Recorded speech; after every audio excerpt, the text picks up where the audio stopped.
Alright. Well, hold on. Let's get started here, but let me let my shaders fix first. I imagine I saw a robot right now. They finally loaded in? Alright, perfect. I think. Well, every map is going to be a trap today. Who's a good boy?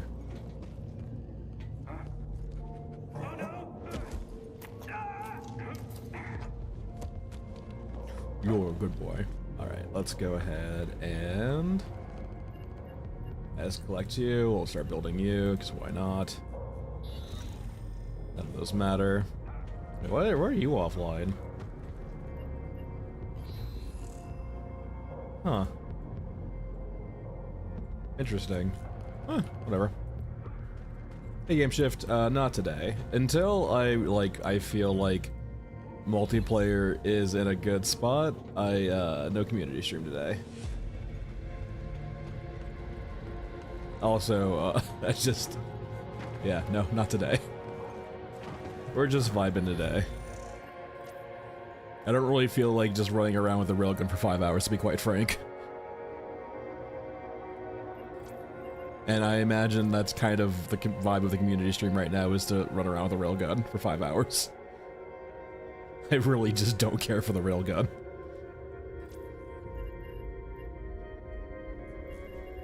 Alright.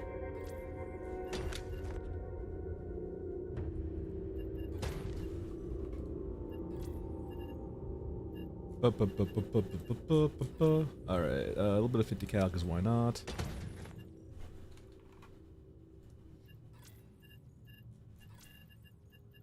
And we'll bring some meds in.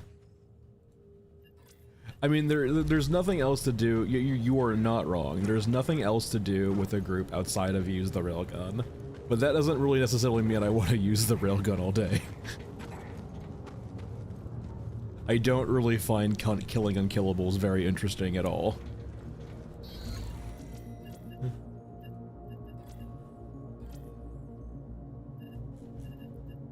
Alright,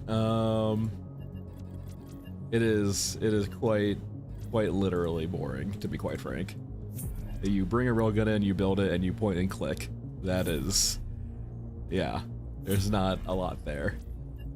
Someone was saying apparently you can just shoot these. Let's try that out.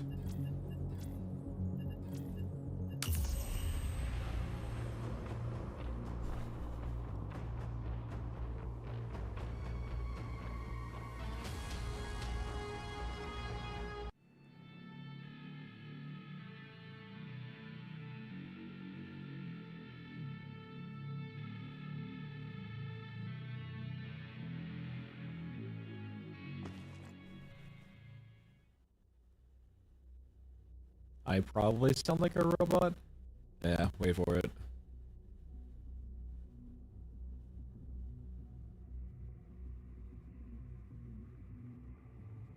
We good? Hey, Dubs, Alex.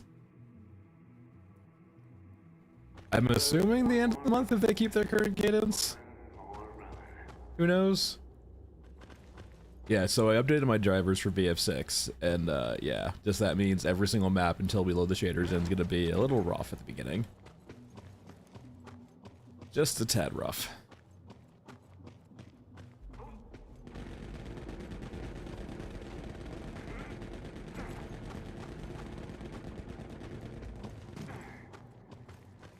Just a teeny tiny bit rough. As it has to load in like half the map, even though I've already loaded it. It doesn't necessarily have to load in half the map, it just has to do the shaders for half the map.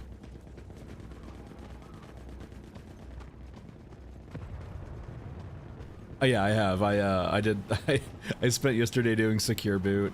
Oh god. Secure boot plus, because I didn't have secure boot on apparently. I did secure boot, I did new drivers, all that good things. And yeah, I like BF6 so far. I mean, I need to see more maps for it, to be quite frank, and more guns. I think my... Okay, first things first. This is an unfair comparison, but still one that I think needs to be said. The guns in the arcade shooter, Battlefield 6, are more anti-shooter than the guns in this game. And yes, I am saying that, like, yes, it is an unfair comparison because the team sizes between BF6 and this team are vast and different. But, weirdly enough, BF6 has less attachments in this fucking game. Anyway. Yes, once again, I will preface this by unfair comparison. Vastly different team sizes, budgets, and, you know, etc, etc, etc.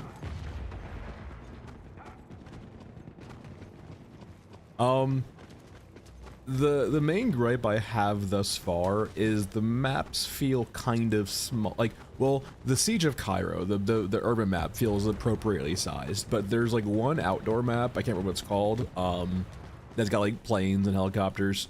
That map feels too small for that type of combat. So I'm hoping to eventually like see the other maps. If that's the biggest map we're going to have in game, I have some issues with how big the maps are. If that's just one of the maps in the game that's not indicative of the like final size of lots of maps, then that's perfectly fine. It clears up, MK, don't worry. I mean, like in the morning or in like when like an hour after I wake up, I'm a little bit stuffy, but it will clear out. I'm still like, if you ever had the flu before, like even when you get over the flu, it lingers for like a potential month or two, right? Like not necessarily the sickness, but like the nasality of it, right?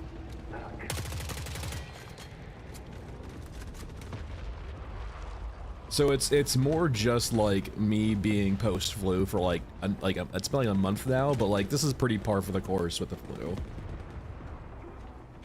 Like you kind of have that like long flu symptoms, right? Where it's just kind of you're nasally for about a month or two, or longer depending. Have I been lied to?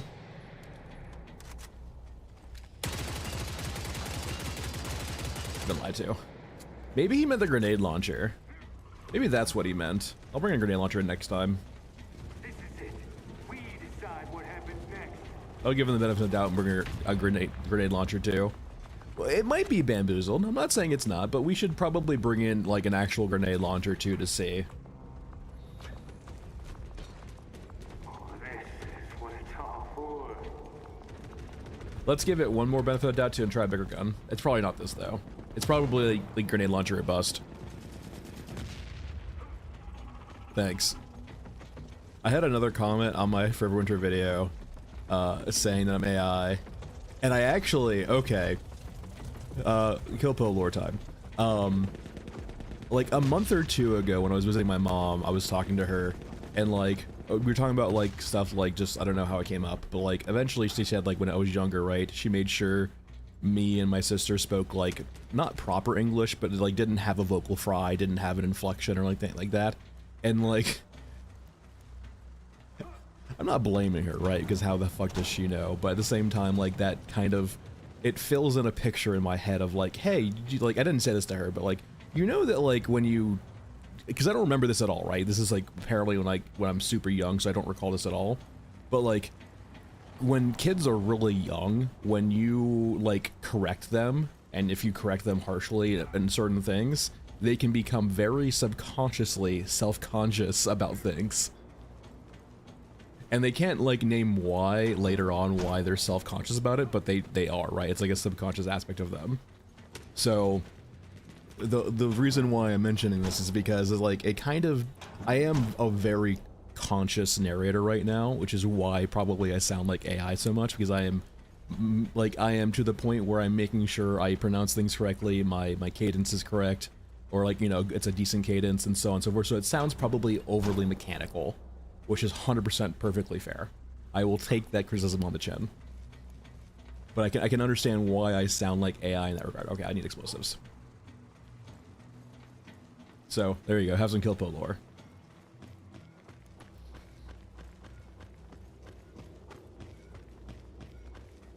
But anyway, back to our original conversation. Explosives. No, like, Perfection. I really do genuinely think... Well, like is, well, yeah, I mean, when I'm streaming, I'm gonna say like more. When I'm doing so, funnily enough, yeah. I mean, naturally, whenever anyone talks, right, in a stream or like in regular conversation, they're gonna use filler words all the time. If someone's not using filler words in conversation, they're usually like very like, they think before they talk. And weirdly enough, when I was younger, I did have a stutter too. And the way I learned to get past it is, generally speaking, what you're hearing right now is not me thinking and talking, it's me just inner monologuing. And just saying it out loud, right? Like, I'm talking to you guys, but like, there is little to no filter. There are times where I will think and talk, right? But like, a big issue I had when I was younger, right, is I would think way too much before I talk and overthink things, and then I would stutter. I've trained you, just like Vinny has trained me, I've trained you. That alright means the end of the stream. We're training each other. Everyone for themselves. Hello. Okay, before we get too distracted again. So, Battlefield 6, I'll probably actually stream it later. What I'll probably do is stream this for a normal time period. I'll take like an hour break and then go back to Battlefield 6 and stream that for a bit. I enjoyed it. We've all been Pavloved. The cycle of Pavlov, like getting Pavloved. I'll stream Battlefield 6 for a bit, but like weirdly, like once again, for those who are just joining us, unfair comparison to compare Battlefield 6 to this game because vastly different budgets and team sizes. At the same time, I do think Fundog has shot themselves in the foot doing as many guns as they have with as many attachments as they have. Secondly, I would make an argument that the guns in Battlefield 6 are way more anti-shooter guns than this game. And to elaborate on my criteria of what I would consider an anti-shooter gun, is a gun that's hard to use and punishes you for misusing it. And Battlefield 6 does both of those. The guns in that, like, there are guns in that game that are easier to use than others, but the trade-off is the guns that are easier to use have vastly, like, higher time to kills. Like, they have the trade-off of, if we're going to control the recoil for you, if we're going to give you, like, a railgun in regards to, like, no recoil control, you're going to get a hit to TTK. No, they're good. They feel good, because, like, there's so much nuance, right, in regards to the gunplay in that game. No, the guns in BF6 are good, but they introduce actual, like, trade-offs, right? They're just hard to use. Hard to use guns doesn't mean they're bad. It just means it's an actual game. And like the hard to use element ties into it too, right? Because if you like, certain guns are good at certain things, and if you try and force a gun that's not like really designed for the role, you're going to lose that fight against a capable player on the other side, right? Like then that naturally makes sense, right? If you bring a DMR into CQB, you're gonna have a bad time.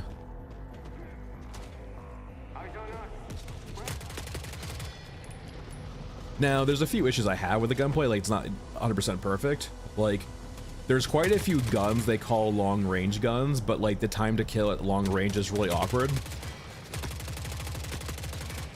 But on the whole, like the guns introduce like, so far with the little bit limited guns that we've seen, because we've only get like a small snapshot of the final gun count, like,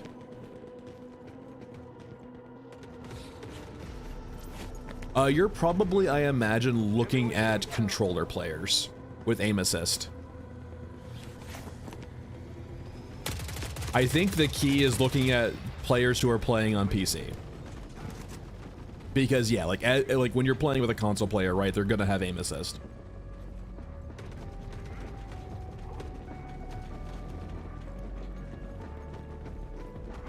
Like, that's just a given, right? They're like, that's just, yeah, don't worry. I've like, yeah, I haven't seen console, I don't have crossplay on it. Actually, you can't turn crossplay on PC. Only console players can opt into crossplay, which makes sense. But no, what you're probably looking at, you probably are watching streams with like actual console, like sorry, not even console, but controller players.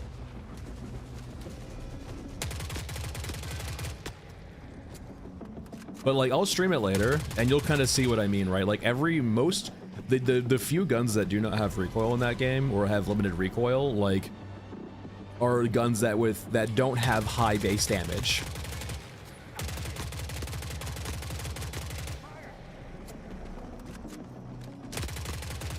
Leave me alone. Why is there 5 billion people here?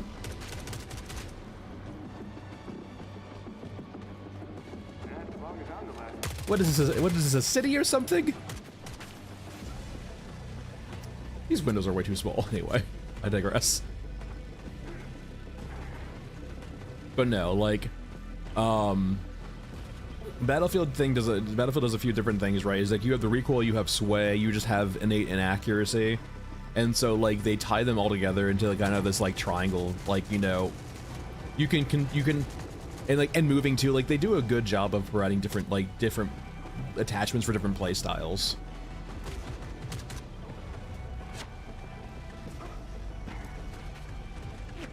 Said I'm not like there's definitely some weak points in the gunplay for me, but like on the whole I am very satisfied with it.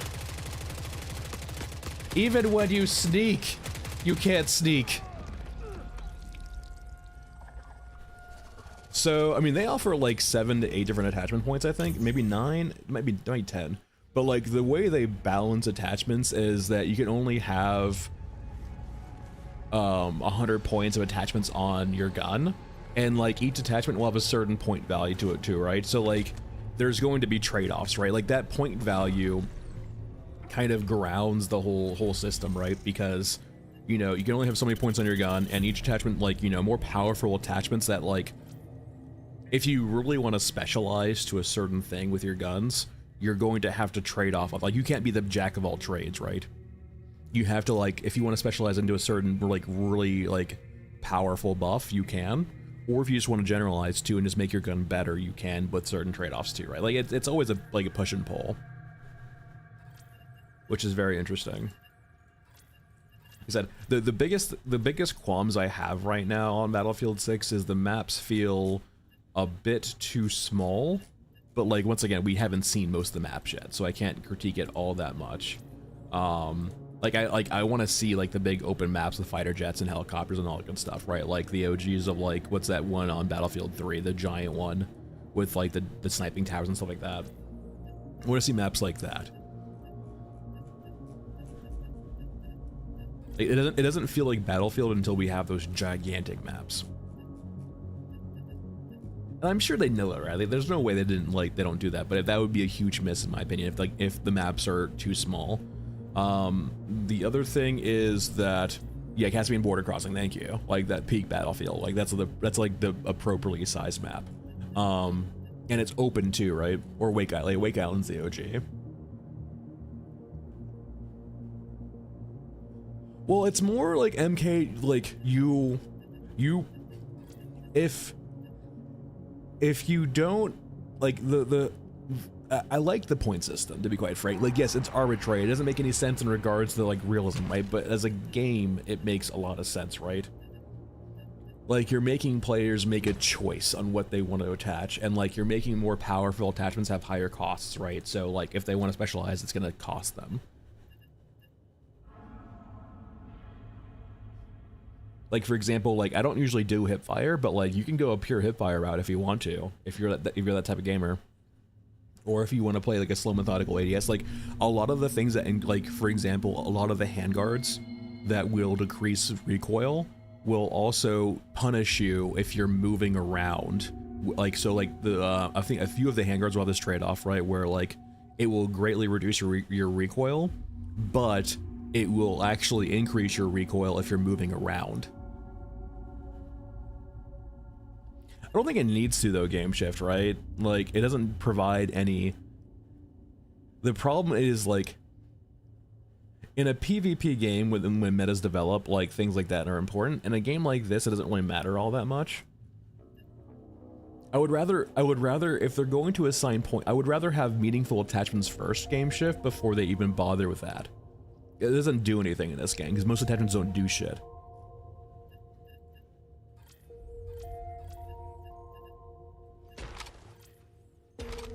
And none of the, like, for example, like, suppressors are, like, for example, like, the 4 different suppressors most guns will have in Battlefield 6 will each have different trade-offs, right?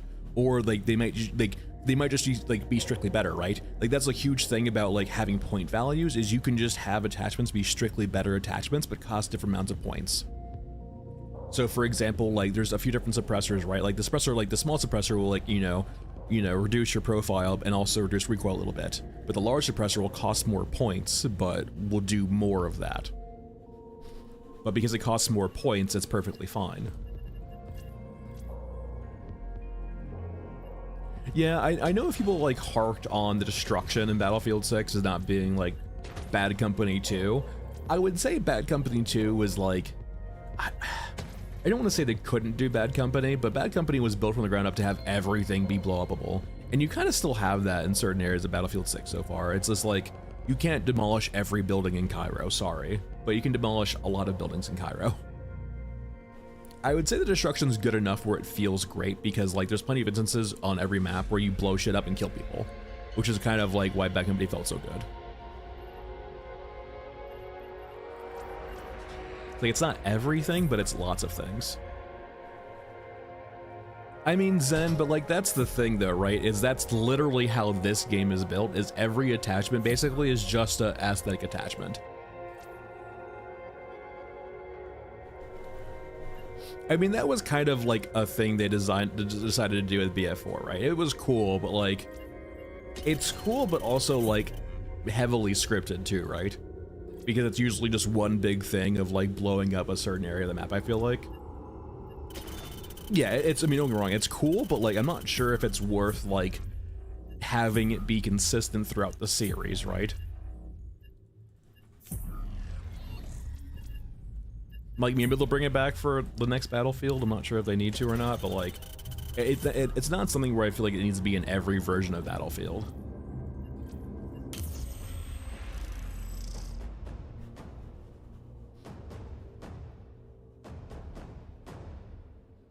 But Zen, like, that you might, like, you're basically advocating for the current system of the game, which is where it already exists, right? Most attachments are just there to make the gun look cool. Which, personally, I think for a game is... Oh god, hold on.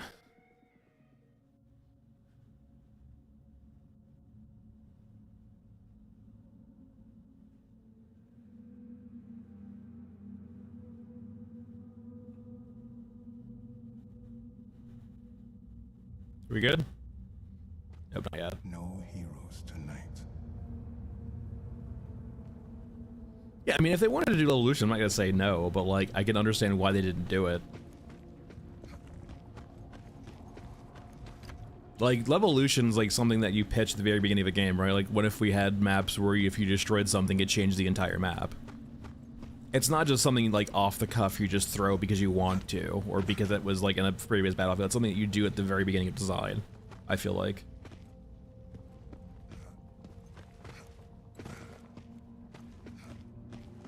Like, don't get me wrong, I'm not saying it's not cool, but, like, I can understand why they didn't do it.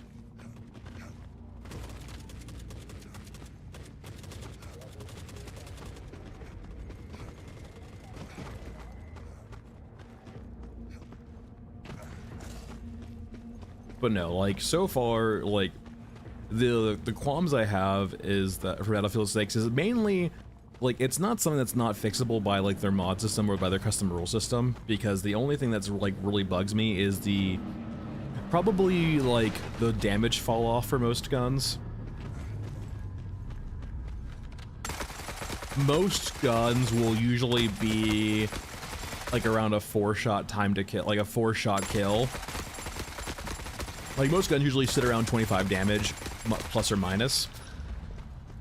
So, like, it's usually between 4 and 5 shots to kill. But, like, with damage fall-off, like, damage fall-off in that game is very aggressive to the point where it starts getting pretty high to kill at range pretty quickly. And, like, when you have guns, for example, that their trade-off is that, like, There's a like, for example, the AK-205, which doesn't exist because it's a sci-fi gun, but it's a sci-fi AK, right? They just renamed it. It's essentially, it's an AK carbine that they say is good for long-range scenarios. But like, its base damage is 20, so it, like, at best case scenario, it's a 5-shot kill without headshots. But like, it very quickly goes down to 14 damage at range, if not more. So like, you basically get to the point where, like, at someone at range with your innate inaccuracy and just recoil, even at range, you're kind of to the point where, like, someone can react to getting shot, get in cover before you can fully kill them. Like, the only time you can't kill them at range is, like, or the only time you can kill them at range if they're a lemming, basically.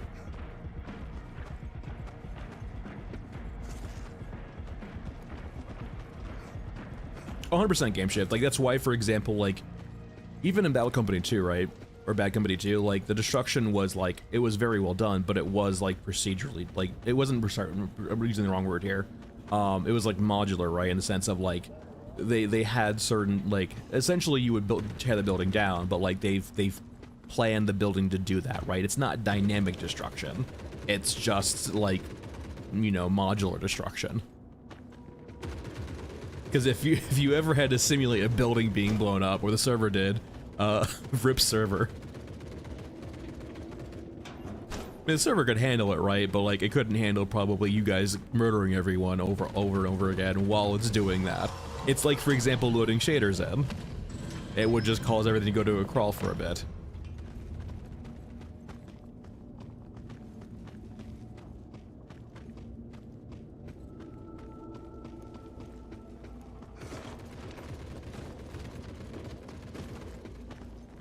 But yeah, like, my only concerns about it right now is really just, like, the map design, really. Just to see, like, I'm just hoping they actually have, like, battlefield maps in there.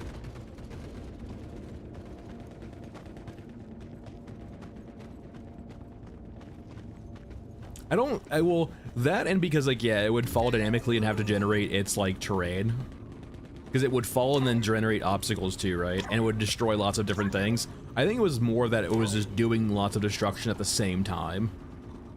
Because it would fall and destroy, like, anything it fell on, basically, and kill everyone, and then just, like, then render terrain. Or just create terrain. Am I dumb? There we go.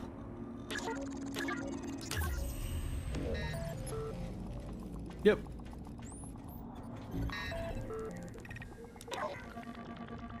The OG Red Faction.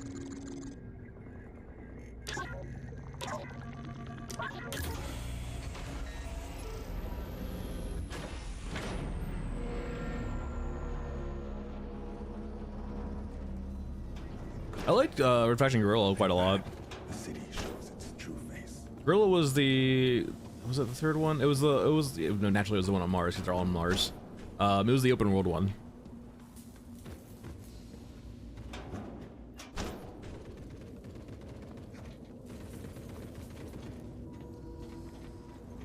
Alright, I think we might be going over to the actual trench lines here. We need to find the components.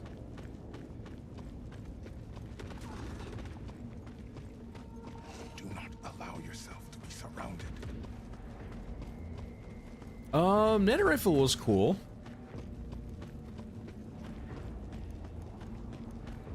I think I spent most of my time with the hammer and C4 in that game, to be quite frank. But the nano rifle was a cool little thing too.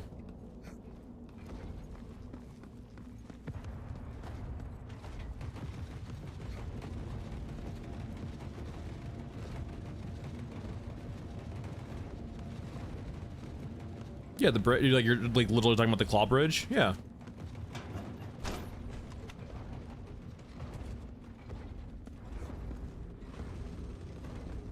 Oh, that was fun too, I remember that. And using it to like finish off bridges too.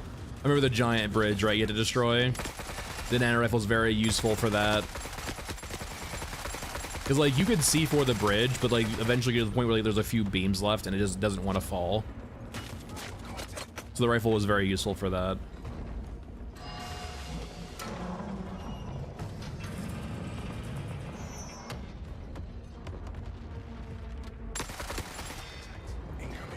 I don't really need explosives. I might actually need explosives. What are my crates at?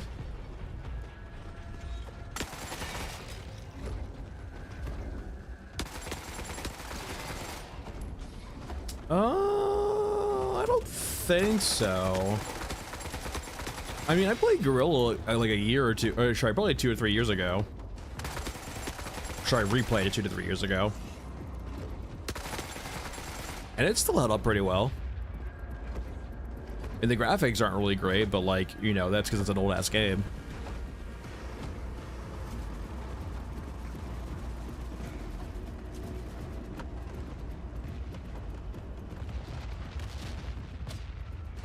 Leave me alone.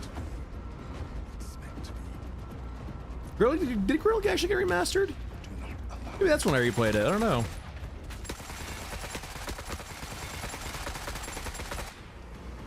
No.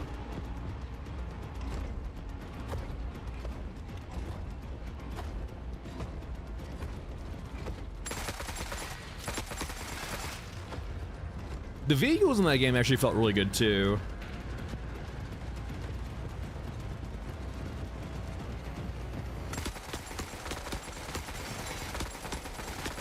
It was very cool. They basically like made it so you could like basically play like, you know, Battlefield and Red Faction Guerrilla by attaching C4 to your car and then jumping out of the car and then blowing it up.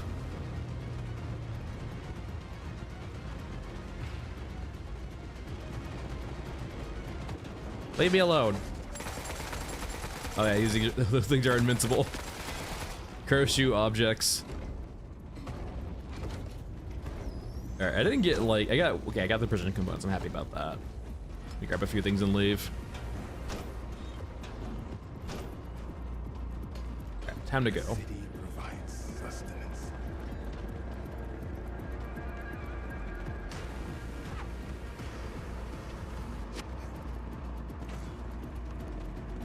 I'm guessing I mean like it looks like a suture almost basically. I mean,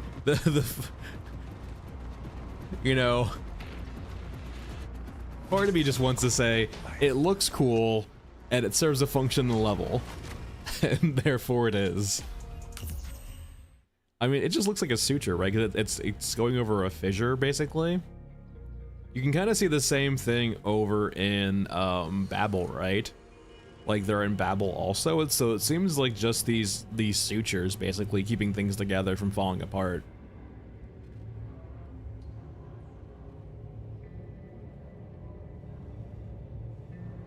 No, I've seen quite a few posts about the chopper going under the ground on Mesa.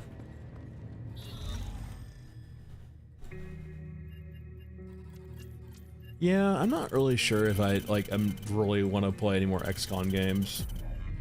Like, I played XCOM 1 and 2, but, like, I had my fill. I'm not sure if I really want to experience missing it 95% again.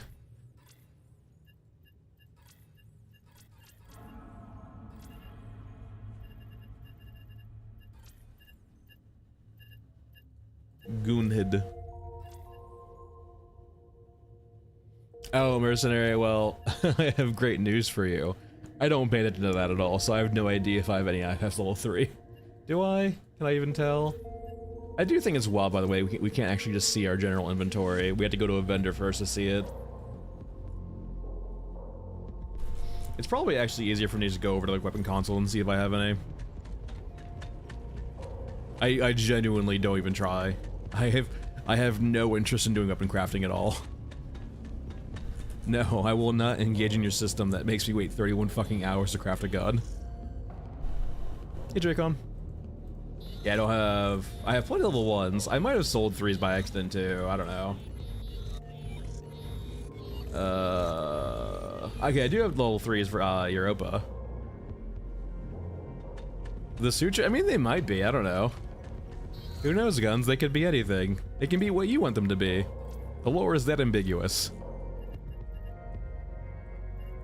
That's why all my videos are speculation, basically. Can be whatever you want to be. Alright, RPK.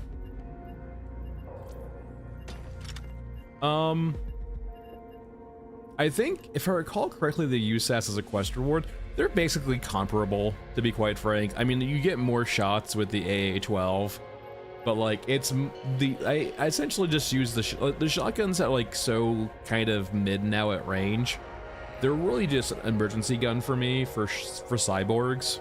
So like, 20 shotgun shells is perfectly fine too. That's usually enough to clear out a horde of cyborgs running at you.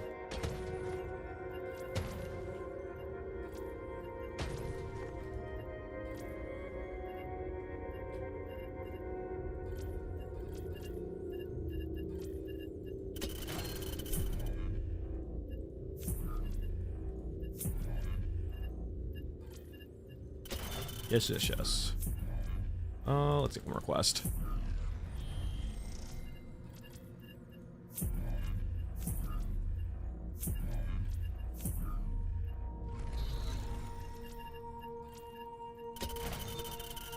Alright, off to Prison Swamp we go.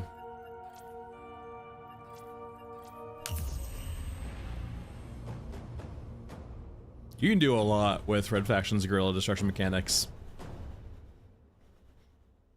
You can barricade roads, you can block up roads, you can destroy buildings, you can destroy bridges, you can do lots of things. The only thing that's kind of sad is like the ground has like no deformation at all. Uh-oh. Alright, well, shaders. Reporting clear skies ahead. What the fuck are you talking about, clear skies, you goddamn robot? Broken piece of shit? I'm sorry, Gunhead, I didn't mean that.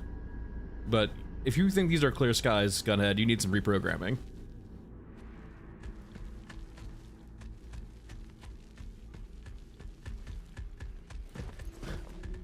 On Draco, I'm kind of conflicted about Babel, just because on one hand, I really do like the fact that they like genuinely spent some time coming up with some interesting nuanced pathways, but it is genuinely a map with two different issues, right? It's too small, and like I hate using the term too small because I feel like they're attaching everything to the too small argument, when it's really just more about depth. None of the maps have any depth. Well, except for this one. This one and Mesa. This one and Mesa are the only two, and maybe Elephant. I can make the argument for Elephant also. Just barely. Like, it scratches the surface. I would say that, like, out of all the maps in the game, only 3 of the maps have depth. Frozen Swamp, Mesa, and kind of Elephant. Every other map in the game has just no depth to it. It's all very, like, surface level.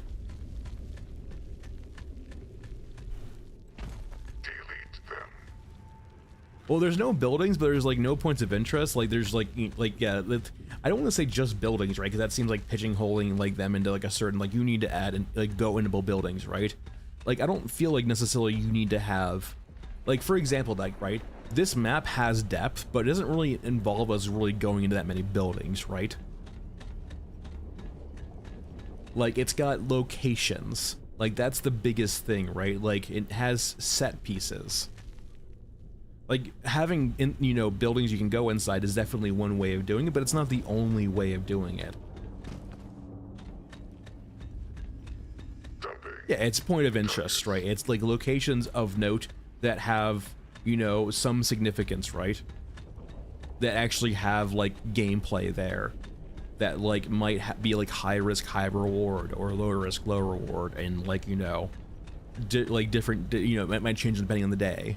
But actually requires like traveling to, and then you like, you know, it's like a sub-level and a level to some degree. Yeah, basically, Draco, like as opposed to large fields of cover, or just like lots of the loot on maps right now are just scattered about in the open. I'm just like, why the fuck are these crates here? Like, no one's guarding them. Why is no, like, for example, Elephant drives me insane, right? Because there's like, I can understand like, the reason why they're not guarding the supply rooms on Elephant is because they're out fighting, like, the cyborgs being dropped. I can get that. But, like, the supply rooms are unsecured, the supply rooms are unguarded, it's just... It's all so weird. Oh, no, like, Game Shift, I'm definitely sure that, like, if Skynet ever happens, they have, they have good cause. I can't blame them for doing what they're gonna do. I'm gonna see the nukes flying. I'm gonna hear Skynet on the radio. I'm gonna be like, yeah, this is what we deserve. I can appreciate this. Go away.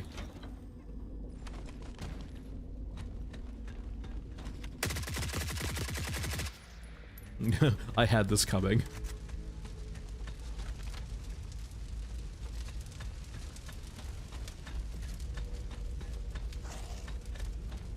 That's the biggest thing, Draco, for me too, right? Is like I do genuinely enjoy thinking when I'm playing a game.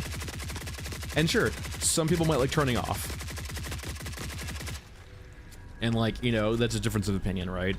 But like, for me, I do want to think when I'm playing a game.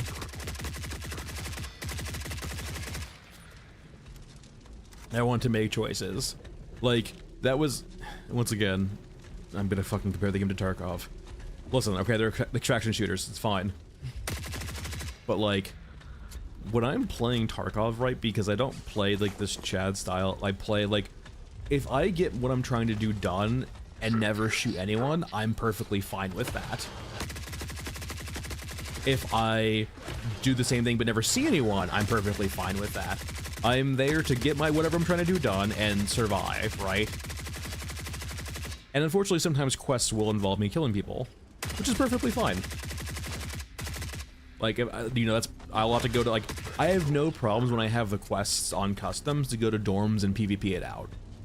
Perfectly fine with that, but that's not typically, like, that's a quest moving, like, that's a quest, like, kind of pushing me out of the playstyle I'm usually going to play, which is perfectly fine. That's kind of what quests are supposed to do, right? Is push you out of the playstyle you usually play. By rewarding you or saying if you want to progress, you need to like step outside your comfort zone. I'm perfectly fine with that. But like on a whole, right, when I'm just trying to like play Tarkov, I will play like a very slow, methodical style of just trying to survive, trying to listen, trying to figure out like where am I thinking people are gonna be and how to move around them without, you know, aggroing them.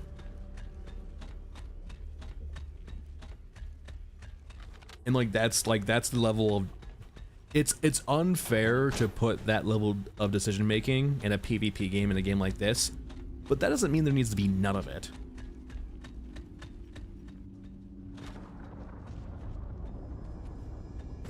And like that's kind of like he's like, yes, you cannot emulate a PvP game. And, like you kind of could. I mean, SPT Tarkov tries, but you still at the end of the day know you're fighting against bots. But yeah, like there's no way you can fully emulate a PvP game, but like doesn't mean, you know, don't do any systems that, you know, try to add tension or choices.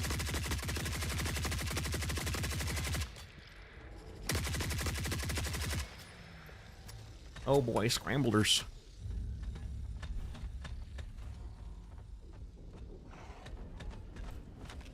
Oh no, I mean, Draco, going back earlier, right, that's kind of why I mentioned Battlefield 6's gunplay is more of an anti-shooter than this game.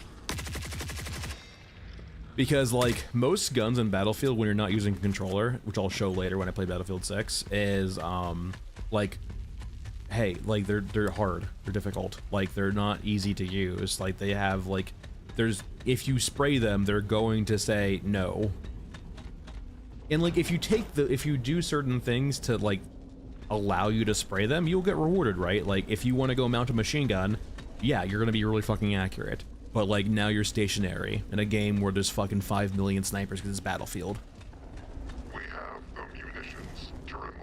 Alright, I didn't find a train schedule today. We'll just go tag the cargo and leave. But like most of the guns I've moved in that game, like, you know, they're not going to be easy to use. And there's exceptions, right? But like, for the most part, the exceptions have downsides.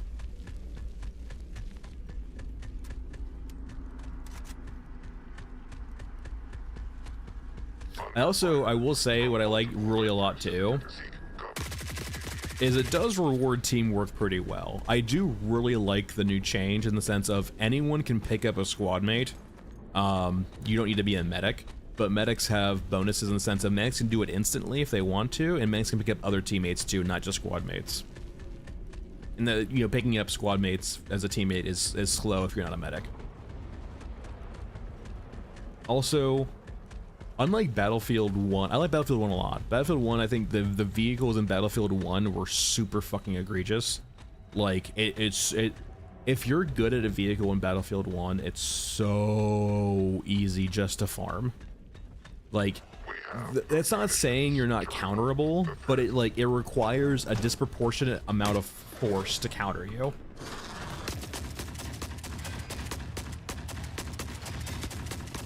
Like, if it's one anti-tank person versus one tank in that game, you're never going to win that fight unless the tanker is utterly unaware that you exist. Which does happen sometimes, but like if it's a good tanker, for the most part, you need 2 to 3 actual like assaulters or basically anti-tanks to kill them. Like working together in a team, which is fair. It's cool, don't get me wrong, and it rewards team play. But like, have you ever met Battlefield players? So like, how it works actually in Battlefield 6 is that like if you're one like anti-tank guy, you can kill most infantry or most like, you know, enemy vehicles if they're by themselves. But if the enemy vehicle has their own engineer to keep them repaired, you're fucked. Which puts the burden of teamwork not on the anti-tank, it puts the burden of teamwork on, you know, the tanker. Which I think is a better design.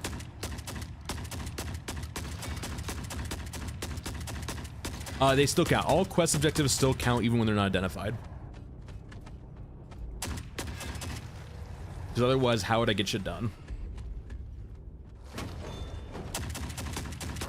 Why are there people with guns here? This is a night shift.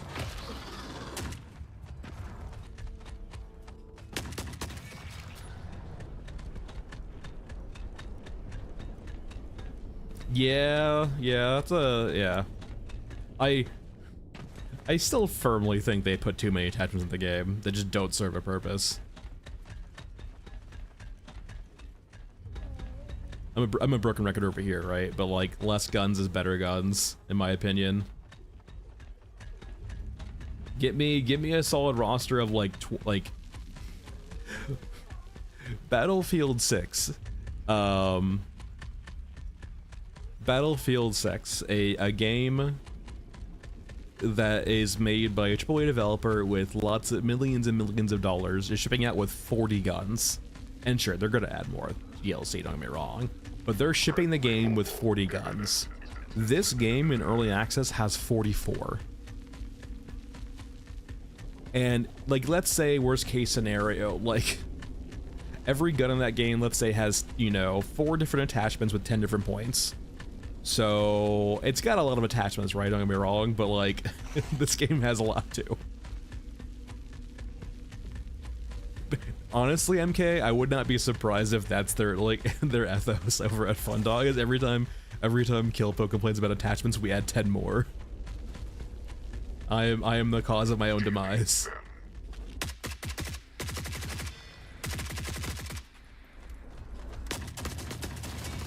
I would like to leave.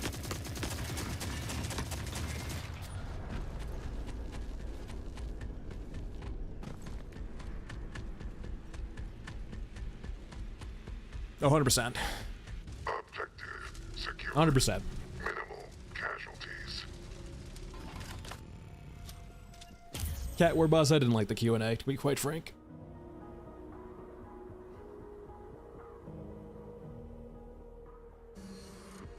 Basically Everest. So what you're saying, like, do not... So what the audience is taking away is going to complain at DICE for only putting... They have less guns than any game in their game.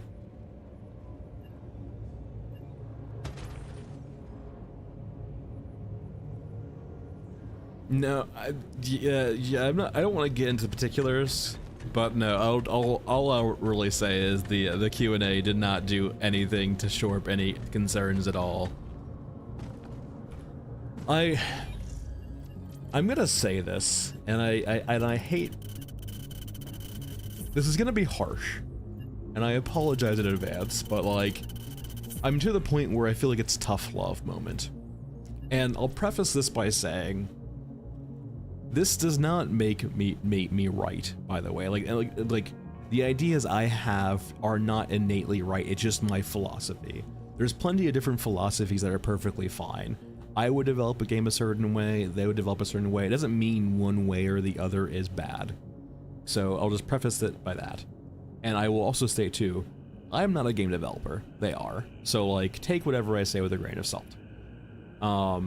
They technically know the industry better than I do, but I've been playing games my entire life, and I feel like I can suss out community sentiments a lot better than they can. I feel like, but at the same time, you know, maybe they're more concerned about the untapped market than they are about the tapped market, right? Which, you know, is tough love for us, to be quite frank.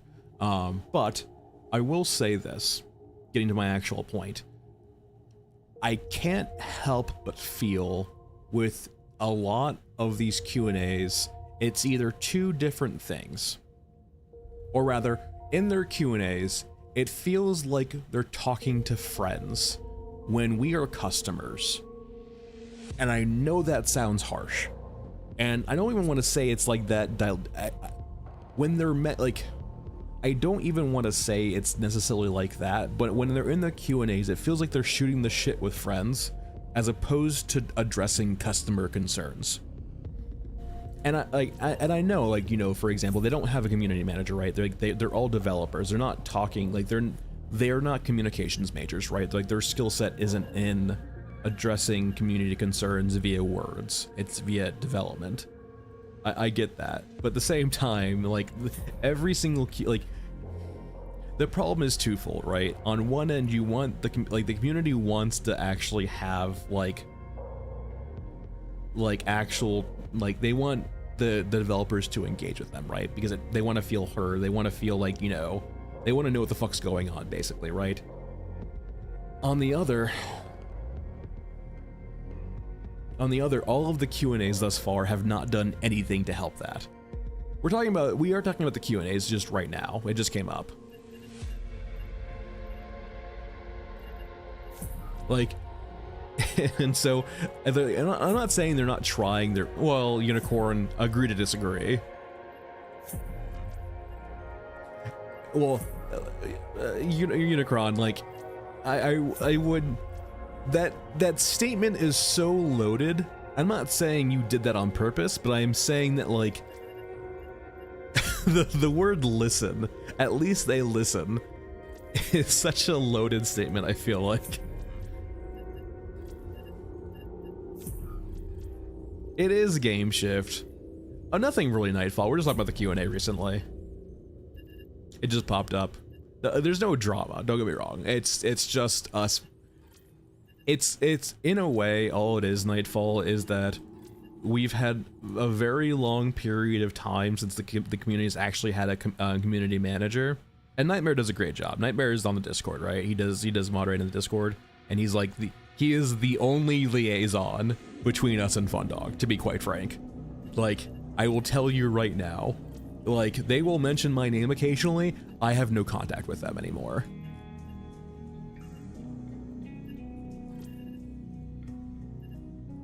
So it's literally just Nightmare's all we got.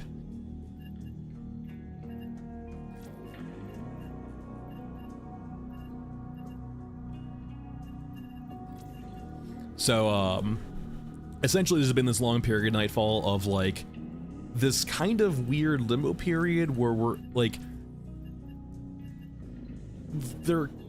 they do like a sporadic Q&A every couple of months at this point to like shore up or like check the box of community engagement, but like the Q&As aren't well enough done, and they feel like they don't really address any of the community concerns for lots of different reasons, I feel like. And once again, I will say that like, you know, that video might have a little bit over 1,000 views at this point, right? The actual amount of people who watch those Q&As is very small, so I can understand why they might not give a shit about them, to be quite frank. At the same time, they do unlist them, so you can only really see it if you're on the Steam page or on the Discord. So like, in a sense, those community Q&As are only for people who are currently really following the game or really playing it. It's not supposed to be for people who are interested in the game. which is why they're unlisted.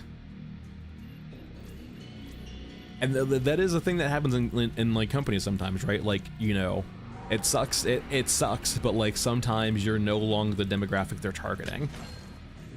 Maybe they're only targeting casual, like, this is my favorite thing about fucking New World, is that like they eventually pivoted into a console release which pissed off the PC audience, but like it's very clear is like they just don't care about you anymore. Like, just get that as like, you know, you're not the target demographic anymore.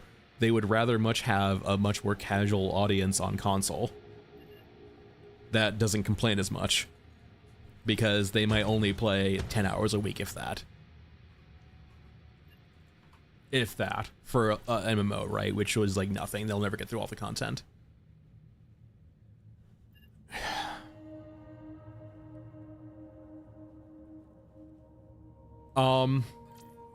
It's weird, Blood Panda.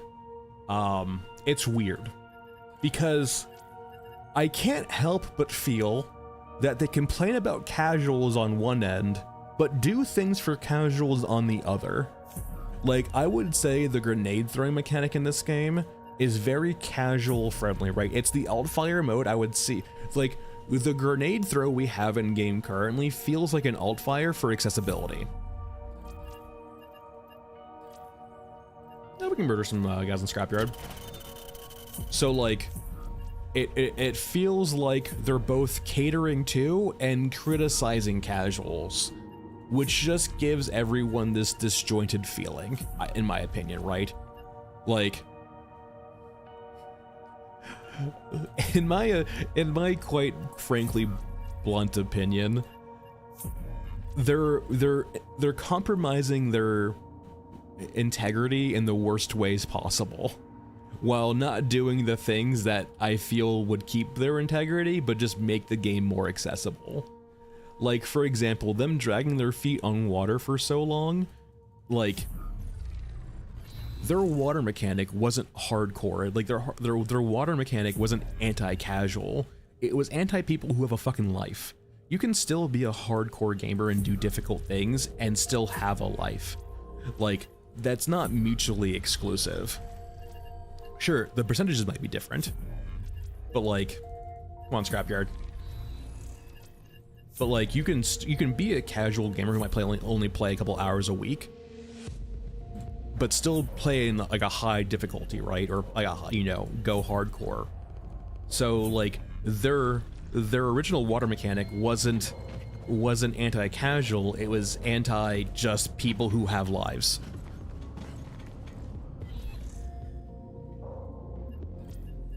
I would say Nightfall, once again, we have no idea what's going on over there, right? Nightfall, like, once again, like, echoing this kind of theme, right, of we are not your friends, we are your customers. It feels like they're a bunch of friends making a game. Like, let me just, alright, we only got one quest, that's fine. Once again, this is all coming off so harsh, but I'm just a blunt person, so I apologize. For context, right? Like, this is they've shared this in previous Q&As. Like, they came over from AAA and like, you know, double A, not quadruple A. This is not Ubisoft. AAA and double A like studios, right? And like, it seems like all of these people are like people's Miles knew, or like were his friends, and like, essentially, it feels like you have a club of friends who are just hanging out making a game. And if you've ever like been around friends, right, you never usually want to be the person to say no. And so imagine that in design.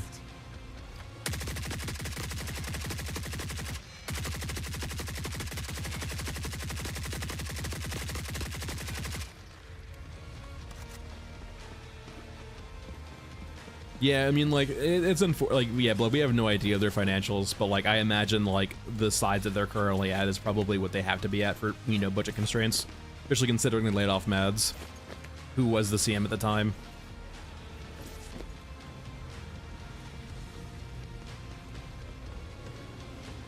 I'm not gonna connect the dots, and that involves me going to Scorched Enclave Avarice, and I don't want to go to like Scorched Enclave right now. But Unicron, they wouldn't, because they laid off what literally was their community manager.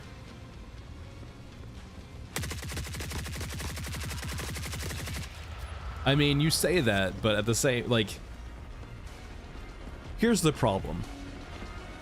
In an ideal world, 100%.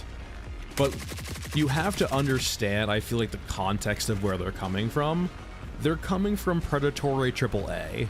And I can't help but feel like, and good for them, that they have standards. They don't want to, they don't want to have, like, they don't want to take advantage of interns or people willing to do work for nothing or little, because it feels like they're taking advantage, like they're doing the same thing AAA would do.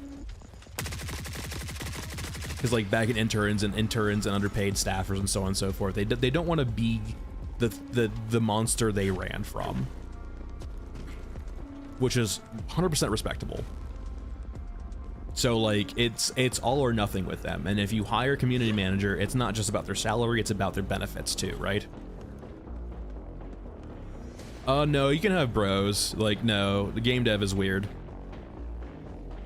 Well, actually, I mean, development is like, yeah, you can't really just use the nerd profile of developers back in the day for today, because developers have been like engineers, developers, and just devs have been, you know, high paying jobs for a very long time now.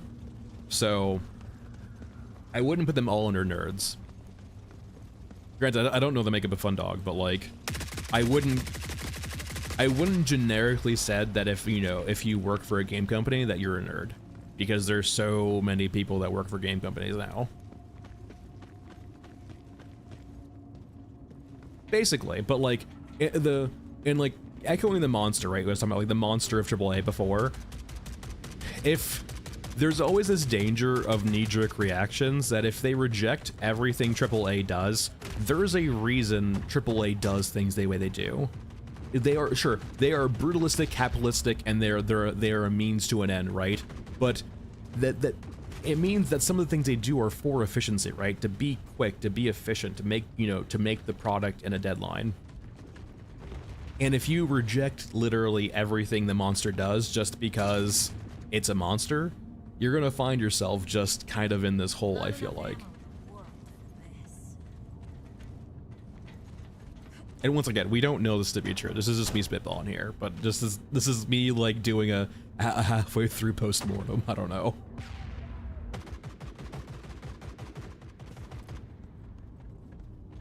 More just being the voice of caution, I guess, more than anything. My favorite thing to be the voice of caution.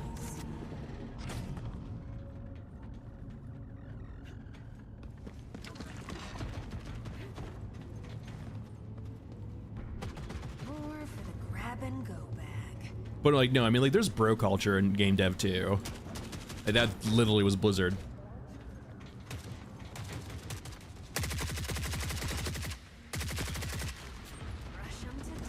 I mean, just look at the fucking Slipgate 2 developers. There you go.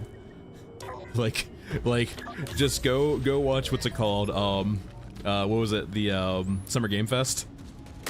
The Slipgate guy. Like, that is, you know, I'm not saying he's everyone in game dev, but there's plenty of people like him.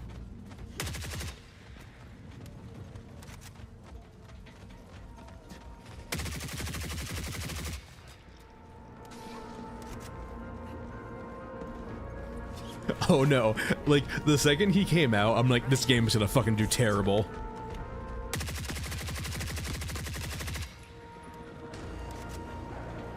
I mean, of course it fell off so quickly. It was...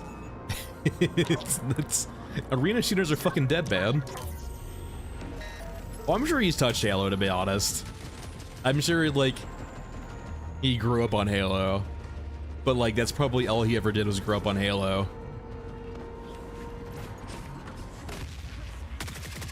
How am I alive? My backpack take it? Did my gacha just save me from a grenade launcher? I'll take it.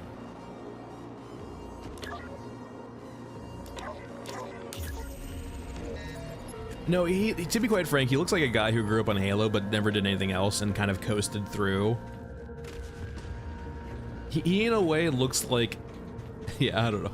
I don't want to profile him too much, but like, he looks like a guy who grew up on Halo and then like kind of coasted through everything else into the point where like he nepotismed himself into like a game dev company.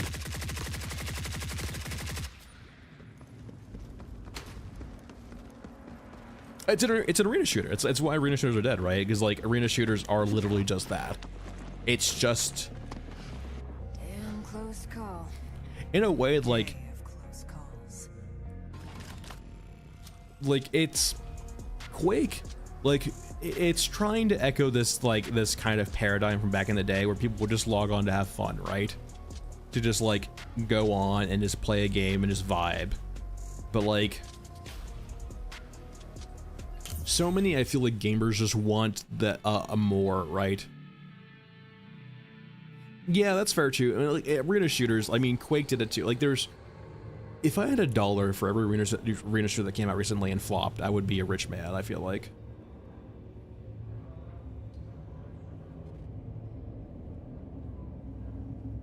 Oh, that kind of, so between the Q&A being nothing burger, what genuinely kind of irked me the most out of the Q&A is they picked 3 questions about unkillables. It's like, are you fucking serious? Like, don't get me wrong, I know unkillables are a very big issue right now that they keep just adding more to the pyre for, but at the same time, just like, really? Genuinely? Three questions about the same fucking thing, basically, just worded in slightly different ways? Just like, why? There's so many more interesting questions. Like, just because it's upvoted the most doesn't mean you need to answer the most upvoted questions. No bless. It's just that we're referring to the July patch. This is still 0.7.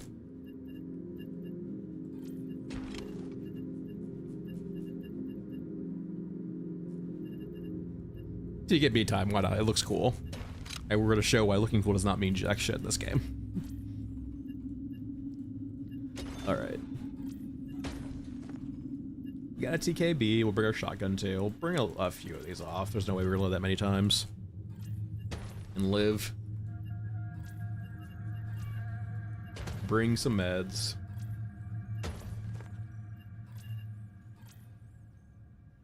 Oh, 100% Draco. 100%. Like, the updates, it's more in the sense that the updates every month, I feel like, I don't know. It feels weird. Like, props for them for having such a good workflow that they can get a patch out every month. But at the same time, the monthly patches just... It feels like they're dangling keys in front of players to keep them interested, but what's really the point of keeping your player count metrics up? I don't know, it just feels weird. Like, are they trying to make sure their Steam charts are better than they look because people apparently view Steam charts as a way of gauging if games are successful? It's all just so fucking weird. The other thing is, like, if they're doing monthly patches, it could be for feedback, but I genuinely don't think they respond to feedback very well, if at all. Like, don't be wrong, I'm not saying they don't fix bugs. They fix bugs. Like, they're so focused on performance and bugs right now. Like, 100% they will respond to bugs. But, like, feedback on the game as a whole, right? They seem so just turned off to. Alright, let's try this grenade launcher, actually. We need to go over to a different character, though. Our short gang has arrived. So someone said in chat that you can blow these up with, or destroy these without using explosives. So we tried with a god, it didn't do anything. So we'll try with a grenade launcher. If not, you're just lying. It is what it is. We can still use the 545 though, why not? Grenade launcher.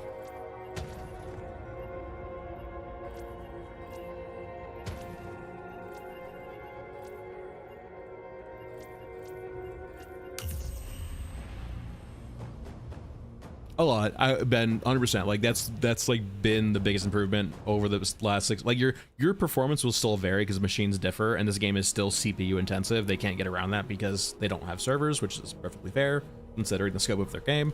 But like they have done a lot of work on performance, and it shows. Just one more run. Just one more run.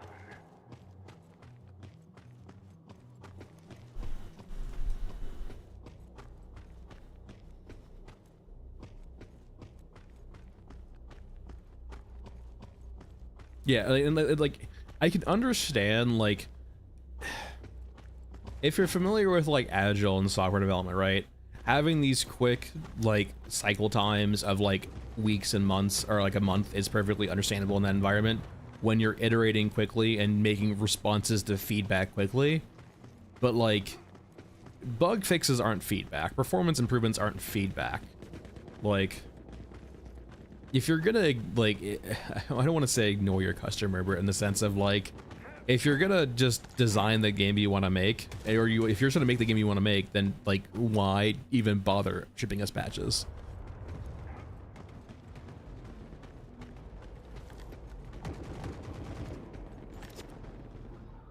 Yes, the circle and the backwards light. Once again, we are seeing the issue with lots of different attachments. Quality control. I forgot about this. The flashlight goes in the face. That way they can see my face as they die.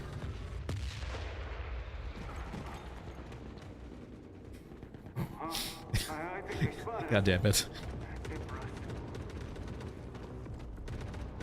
I would be fucking floored if they had KPIs. Leave me alone.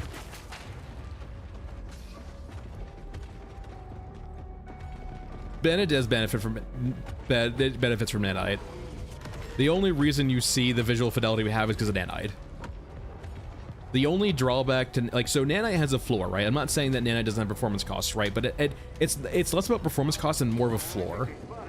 Like, if your machine is so old enough that you don't reach the floor, yeah, you're gonna suffer greatly with nanite.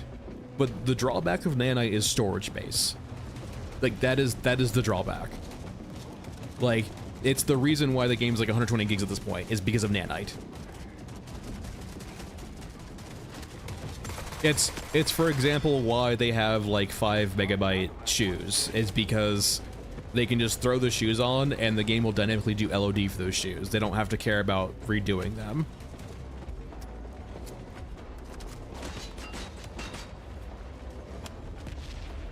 I mean, Mercenary, sure, but at the same time they're in early access, so it's more just that they're developing the game. Like, I don't really like that framing of it, to be quite frank. It's useful, but it has its costs, right? The cost is storage space. Like, I think they mentioned this in the Q&A too, right? Like, if they add more maps and add more assets because they use nanite, it's going to balloon the size of the game because of how this works, okay? I have been lied to. I will have my revenge. I actually don't give a shit. It's perfectly fine.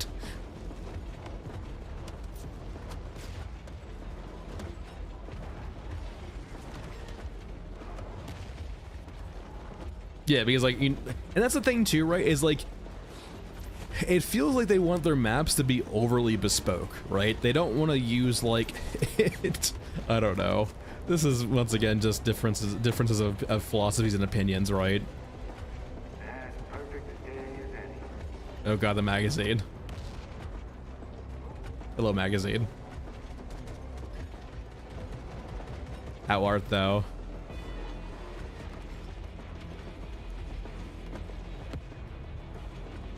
Well, it's MK. It's more in, well, they literally said, and they literally said in the Q&A, it's because file size.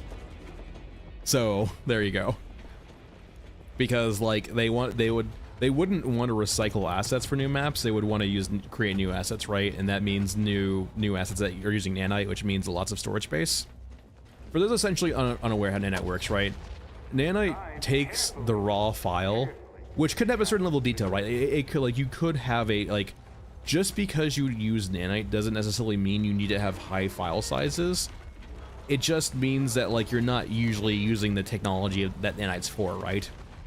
Because essentially what nanite does, right, is it takes a high, like, poly count or high detailed object, right? And you can just throw that on your map, and it will dynamically generate the LODs, the level of details for it. So, like, it's like, for those unfamiliar, okay, let's go a little bit farther. Back in the day, or for lots of games, right, You notice like how when you get farther away from trees in certain games, they become less detailed? That's level of detail. And typically that's done by hand work, right? Is, you know, a model will have like, you know, X amount of different levels of detail. Let's just say 5. So you'll have a tree that has a model when you're up close to it for the most detail, and as you get farther away, it will render in different LODs depending on configurations, and saying like, you know, eventually get to the point where like it's just a 2D sprite, where it's just a flat sprite as you're really far away from it.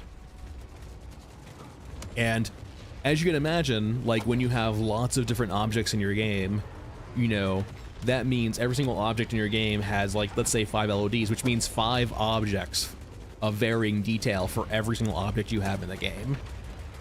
Which means it's just time consuming, right? It takes time for the people to go make those models, to configure them correctly, so on and so forth. It's a slow, tedious process. And that's the whole thing Nanite's trying to essentially solve, that's pain point, right? Of like, hey, can we streamline the workflows and essentially say, you're gonna save all of this time by not having to do that manually. Stop it. And the cost is because Nanite works best when it has the highest detail model at first. It means it takes up lots of storage. Those raw files, those original files that have high levels of detail, take up, they're just gigabytes. They're, well, megabytes, gigabytes. It's a lot. Like those 5 megabyte shoes, right? Is a perfect example, right? Like, why would you think like shoe should be 5 megabytes of detail? But that's just because that's how Nanite works. And they could go in and, you know, change those models to be like a lower res model at the base, right? That would require them going in and manually doing it to every object in the game. Which is lots of just tedious work.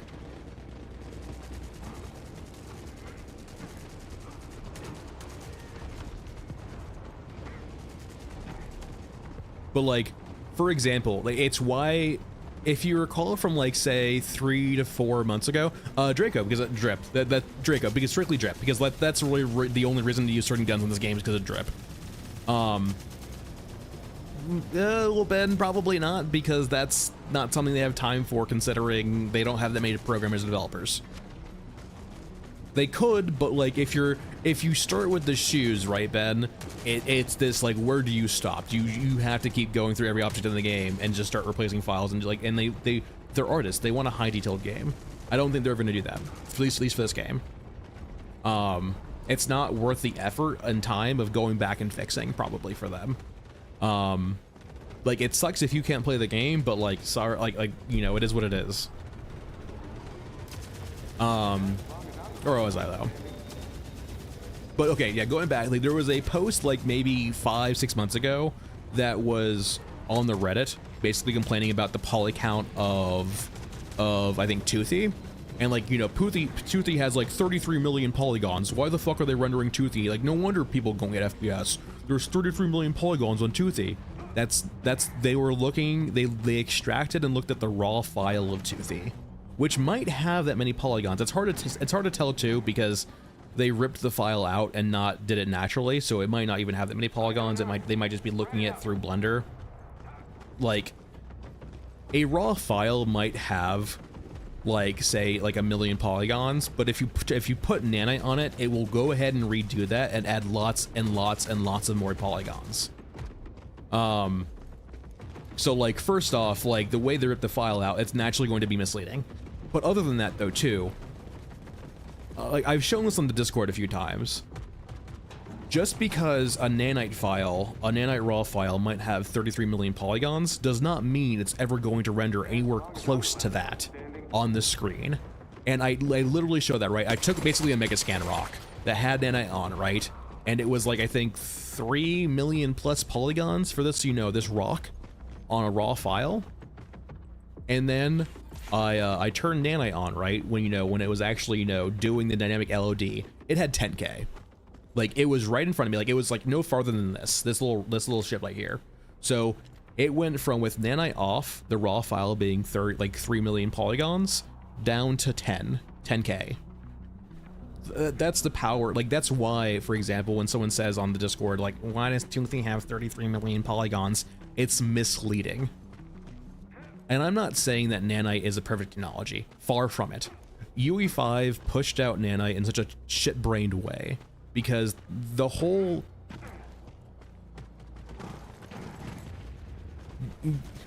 UE5 marketers, I am like, I swear to God, like, the marketing teams I hate so fucking much because marketing teams can't help themselves. But anyway, UE5 essentially pushed nanite out pretty early. Well, it's like, the whole talking point of nanite, right, is like, use nanite for everything, and it works better when you use nanite for everything. Otherwise, it doesn't work that well. Like, you have to use nanite for everything. But UE5 got pushed out when nanite basically had very little support for everything. You couldn't do terrain, you couldn't do water, you couldn't do X, Y, and Z. Like, it had object support, and that was basically about it. And as every major patch for UE5 has come out, they've added more and more support. Please leave. I want to leave, please. And so, like, UE5 pushed out a product that was not ready, considering the marketing pitch of UE5. No, Michael, that's literally against the talking point of Tim Sweeney, if I recall correctly. They want you to use nanite for everything. They say it works better when you use it for everything. I'll send you the link later. I'm not sure if it was Tim Sweeney or someone but that was the talking point, is you want to use nanite for everything. That was the whole pitch. Don't miss. And give a shot count. But I'll send you it later. Ink, I have seen it once. It's a rare spawn. I don't know if anyone knows the exact criteria of how it spawns. I've only seen it once.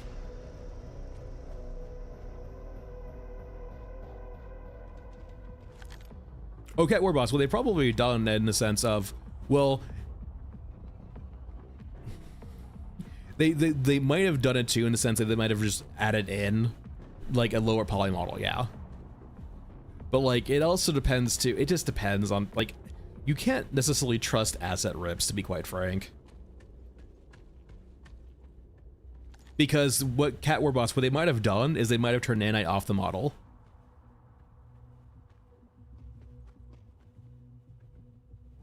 No, Michael, my point is that their whole marketing pitch of UE5, you know, during their, I think their conferences was like, hey, use UE5, use nanite for everything, because, you know, when you use nanite for everything, it performs better. You can still misuse nanite, just like adding anything in an editor, right? But the whole point was like, it performs better when everything uses nanite. That was the pitch. I will send you the link later. At least we made it.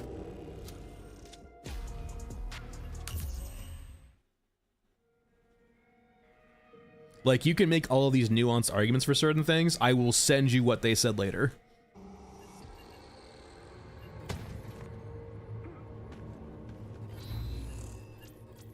And you can argue that what they said is not true, but that doesn't mean they didn't say it.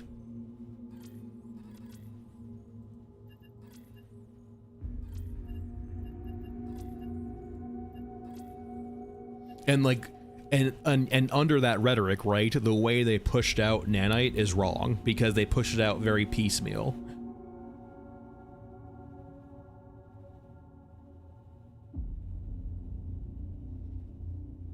Well, like, going from 300k to what, 3 million, that sounds like that could have just, they turned nanite off the file. 100%. They did like a lower poly model too. I mean, Michael, at the end of the day though, right, like, yes, marketers are gonna market, but like, yeah, we'll talk about this later, Michael. We can get into DMs about this. It gets into this weird point, right, of like, you know, like, sure, like they might be overselling it and they might be pushing it out too early, but are they really gonna lie about their actual like feature set that badly? That being the prime selling point of their engine?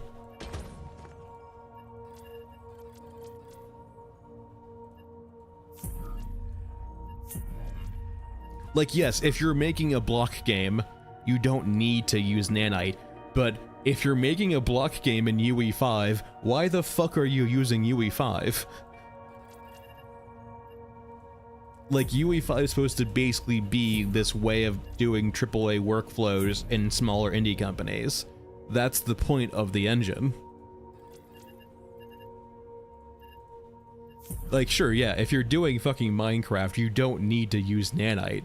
Yeah, if that's your point, I get you. But it's kind of, it's like, what's the appropriate analogy for this?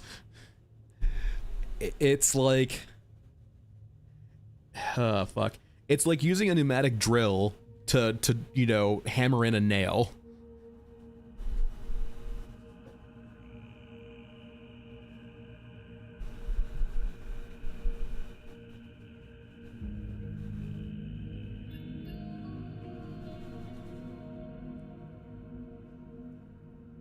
Wait, so your case, Michael, is that you shouldn't use nanite because you can make LODs? The exact use case that nanite's for is to save time by not having to create LODs?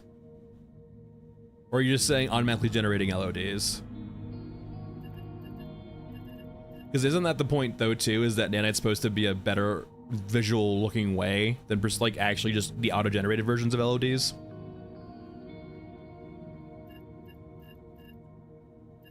Like, it's supposed to be this compromise between, you know, essentially, it's supposed to be quality, right? Same thing with Lumen. Like, sure, Baked Lightning looks better, but Lumen saves you time and looks decently good. Alright, let's just get a stairway out of the way.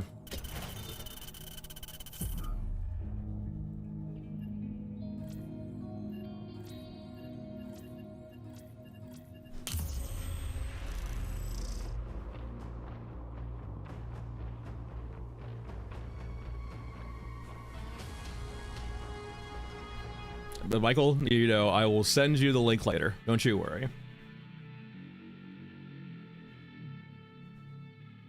I don't have a good feeling. You know, I didn't mention night shift. We got night shift. That feels nice.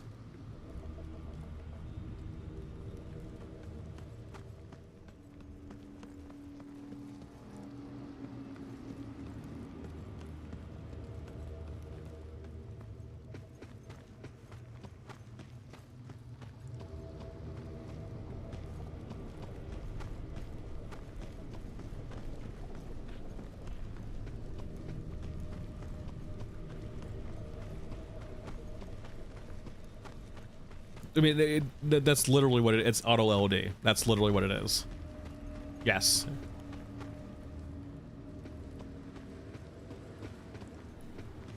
And just because, Michael, if your point is like, just because you have auto LOD doesn't mean you need to like unload things, sure. But like, yeah, we'll talk about it later. I'll literally fucking post the goddamn video.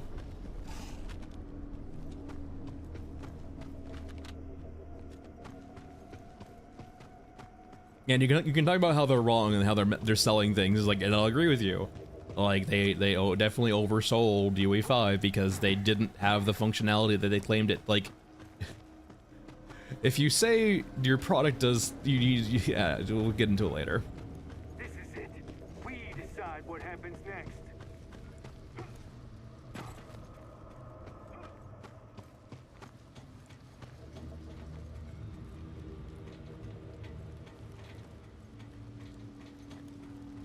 I will send you the link later.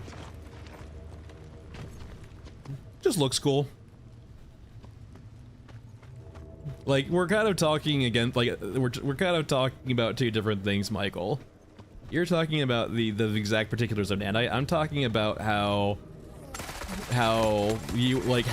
Epic marketed it and then sold it without the functionality that it needed to have considering their marketing. Oh.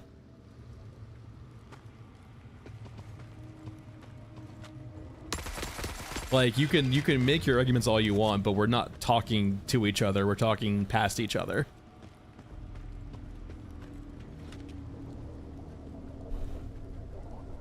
I mean, yeah, I mean, UE5 is oversold because they pushed out the engine before it had the feature set they were claiming it needed.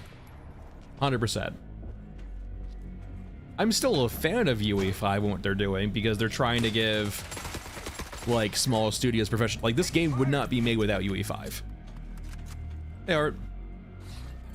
like by and large, it would not be made without UE5. Or rather, it'd be a shadow of its current self if it wasn't made without UE5.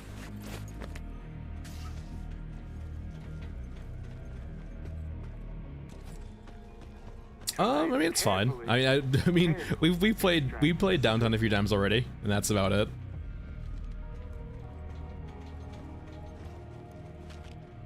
I'm not the big. I mean, I would put Downtown below quite a few maps in regards to how good it is, but it's not the worst map.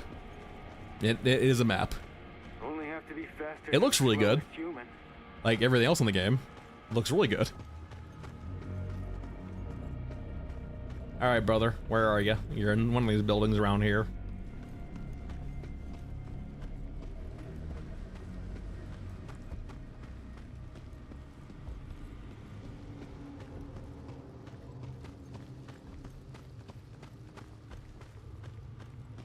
Yeah, well, they did a few, like, yeah, they pushed out 7.0, and then they did I think a few hotfixes here and there. But by and large, it's just like, yeah, 7.0 still. And like, so Downtown had a few quests, and then really that's about it. Other than that, they've been doing fixes. I mean, that's the classic dilemma with marketers, right? Is they, like... Trust me, if I had $1 for every program who cursed a marketer, I'd be a rich man. I mean, like, his marketers are not technically really, like, they're somewhat accountable for what they sell, but, like, you know, the company wants money, and so if the marketer sells their product or sells their services, the company is happy. Now, if they oversell it, well, you know, not my problem anymore, I'm just a marketer. The programmers fix it. Programmers make the content.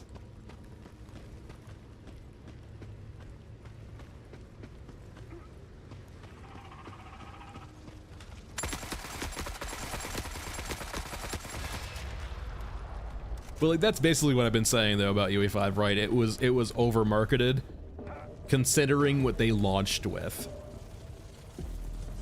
and considering their rhetoric.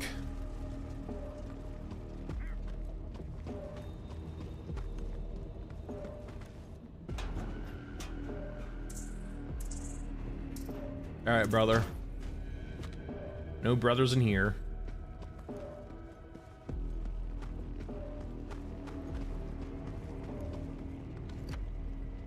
I think he can be dead up top too. We'll find him. I hope.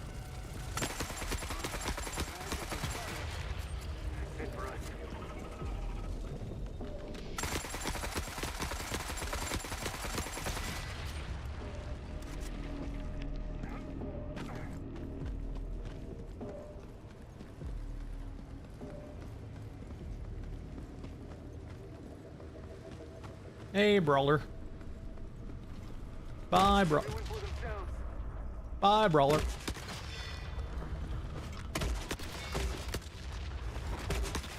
Yeah, you smacked the air.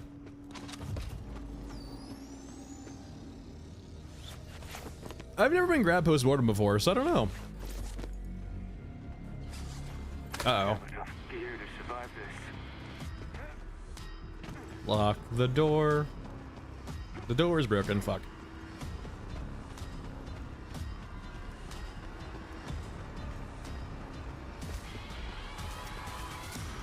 I've only ever been grabbed by the drones once, Dwarf, and when I, like, intentionally got grabbed on purpose to see what it looked like. So, like, I've never been grabbed outside of that.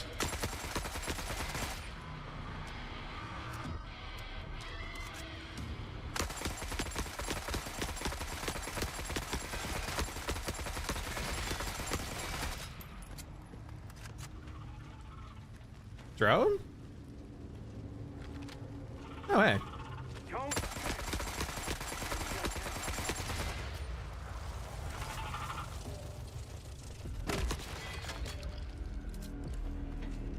Go ahead and reload.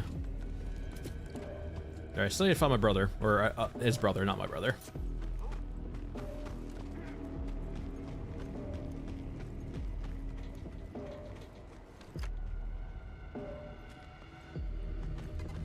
I only ever find him. I imagine he has a spawn up here. I've never actually like looked from up here before though. Let's check around. What did I just fucking hear? Did I grab her down there? That sounds like it. Oh god, FPS. This corner has always been bad. I think they spotted us. That's it for us.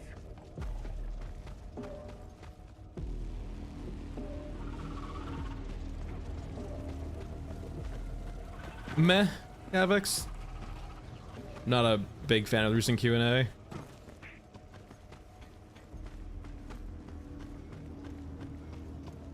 I mean, it checks the box of community communication, but that's really about it. Alright, no brother today, unfortunately. I'm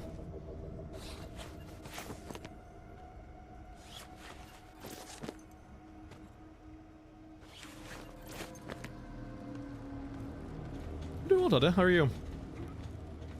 Catvex, like really, it's a bunch of just, I don't want to say ramblings, that sounds really bad, but like, it was kind of just a bunch of rambling and just like non-answers, plus the biggest thing that irked me up with the Q&A is they picked 3 questions about unkillables.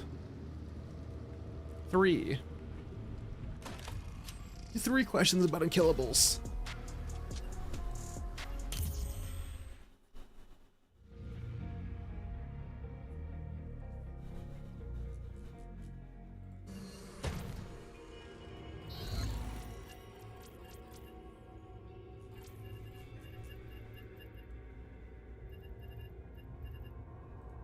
All right.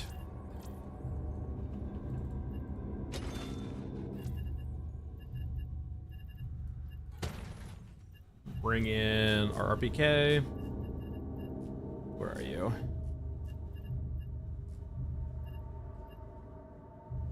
RPK? There we go.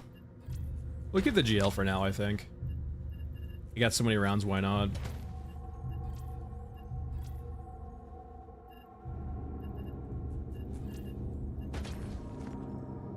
I don't know about the exact numbers of questions they answer, game. So I think the Q&A today, or there was like 9.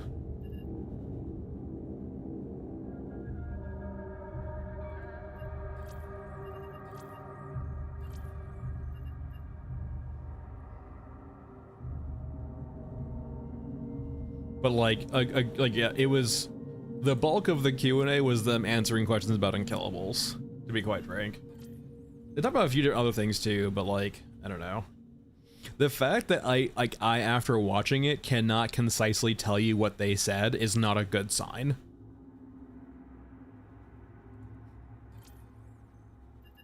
In my opinion. It could just mean I have bad memory, which is fair. But it could also mean that, you know, the overall points you were getting at, like, the only thing I can really recall from the whole Q&A is fuck casuals. Like, that's about it.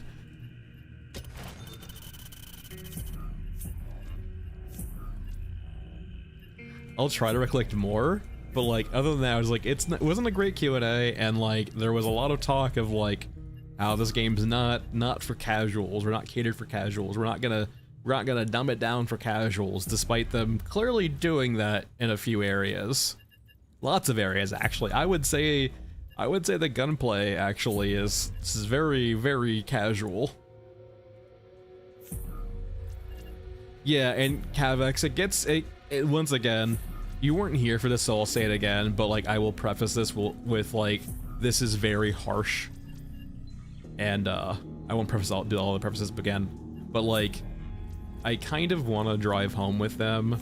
Hey, like, I love the development style you guys do in regards to like, you know, this is very like friendly and all of that.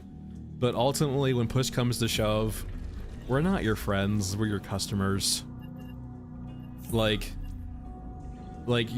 There's a job here to relay us information. That's the point of community, like, reach out, right? Is to inform your audience on the up and up. And sure, I have never thought and still don't think they should ever give us a roadmap, but that doesn't mean to leave us in the dark and to give us Q&As that are just a podcast. Because I think that's a good way of putting it, Cavax, is literally a podcast.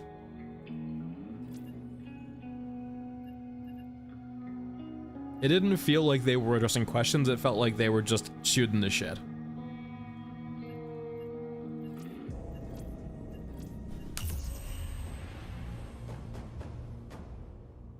So Cat Warboss, the way I see it is, I think UE, if I recall correctly, UE5 has some ingrained sort of metrics inside of them, and like the way I'm guessing they see it. Oh god, hold on.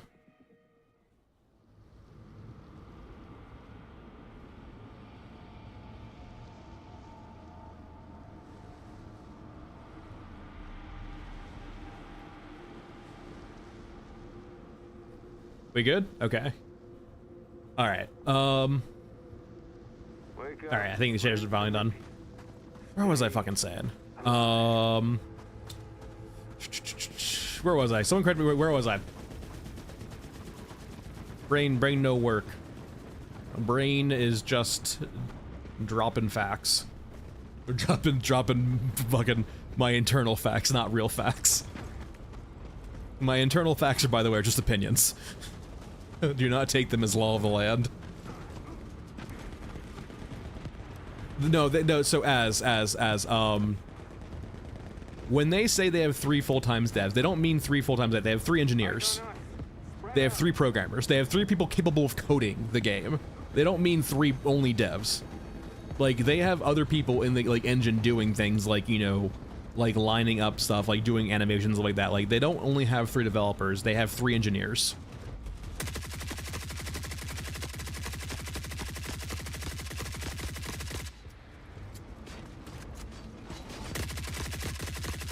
So, like, they have 3 people with the technical know-how to code the game. So when they have to do, like, systems and, like, for example, like, he mentions all the time performance, that's what those people are doing, right? Because they're the ones with the technical know-how to go inside and, like, read the code and figure out what the fuck's going on. They're the ones who I know, I think in Unreal 5 is C++, I think in UE5 is C++. I don't know, I get them all the time here for some reason. They always fucking, I'm so used to cyborgs up here, I'll run up here and then get fucking, like, surprised by brawlers. I'm like, oh shit, hold on.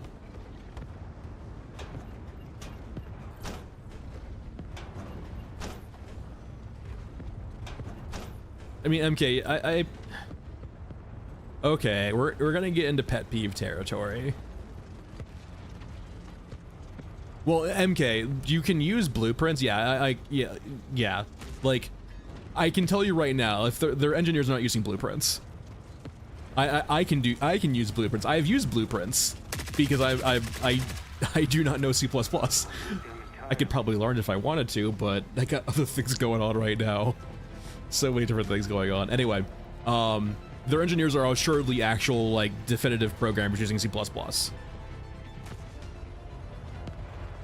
Like, blueprints are useful, right? But blueprints are not perfect.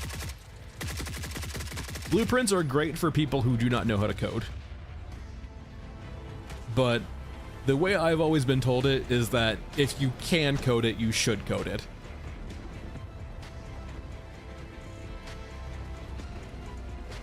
Ready to kill Tormentor. Is that you up there, or is that just a silhouette? I think that's just a silhouette.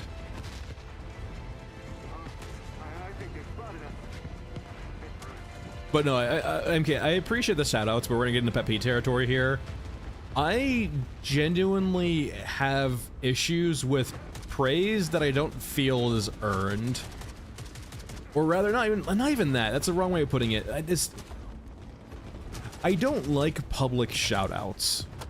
And I know, like, this is not me, like, this is not on them, right? This is me a pet peeve issue.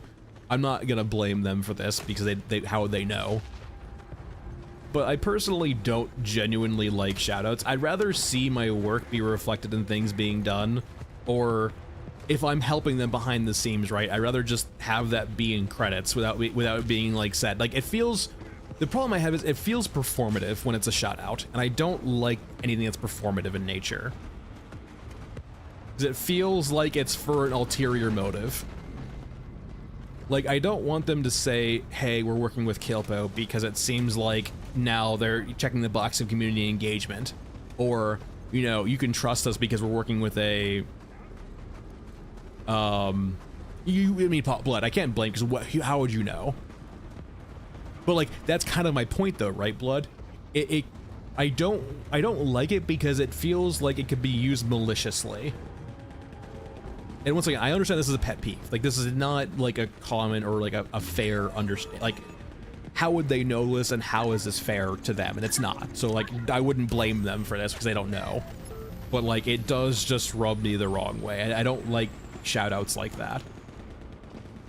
And I accept it's probably not rational, but it's just a pet peeve.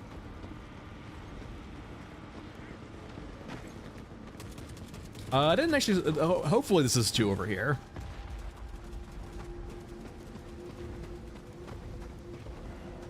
Like, I appreciate it, but at the same time, it just, I don't want it to be used as a checkbox for saying, hey, like, you know, you can trust us because we're talking to a streamer.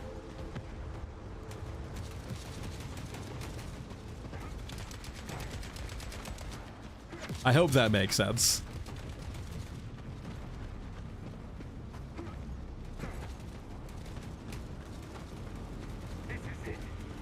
And like, the biggest thing is too, right?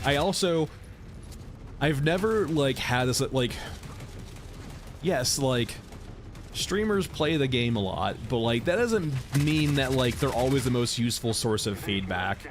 Like, for example, right? Oh god, god, can I say this? Fuck. Let me think for a second if I can say this or not. Let me be very general. I won't be specific because I don't think I can be specific. There is an idea they might be implementing that they talked about in the Q&A that wasn't like, I relate it to them, but it was from the feedback section. I was like, hey, like I looked at the feedback section. Like, I know they don't do a good job of looking at the feedback section. I can tell you that right now, like 100%.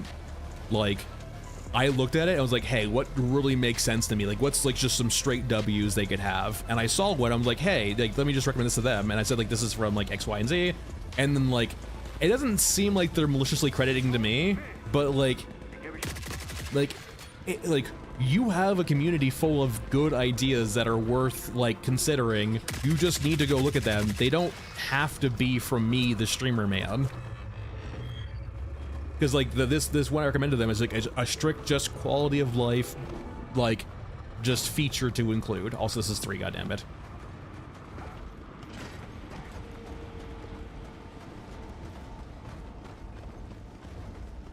Yeah, this is not the first time though too. They've said it before in a different, I think, different Q&A or like, they said it before in patch notes. Technically that was Nightmare, but anyway. OMG, it was just a name drop. It wasn't anything more than that, really.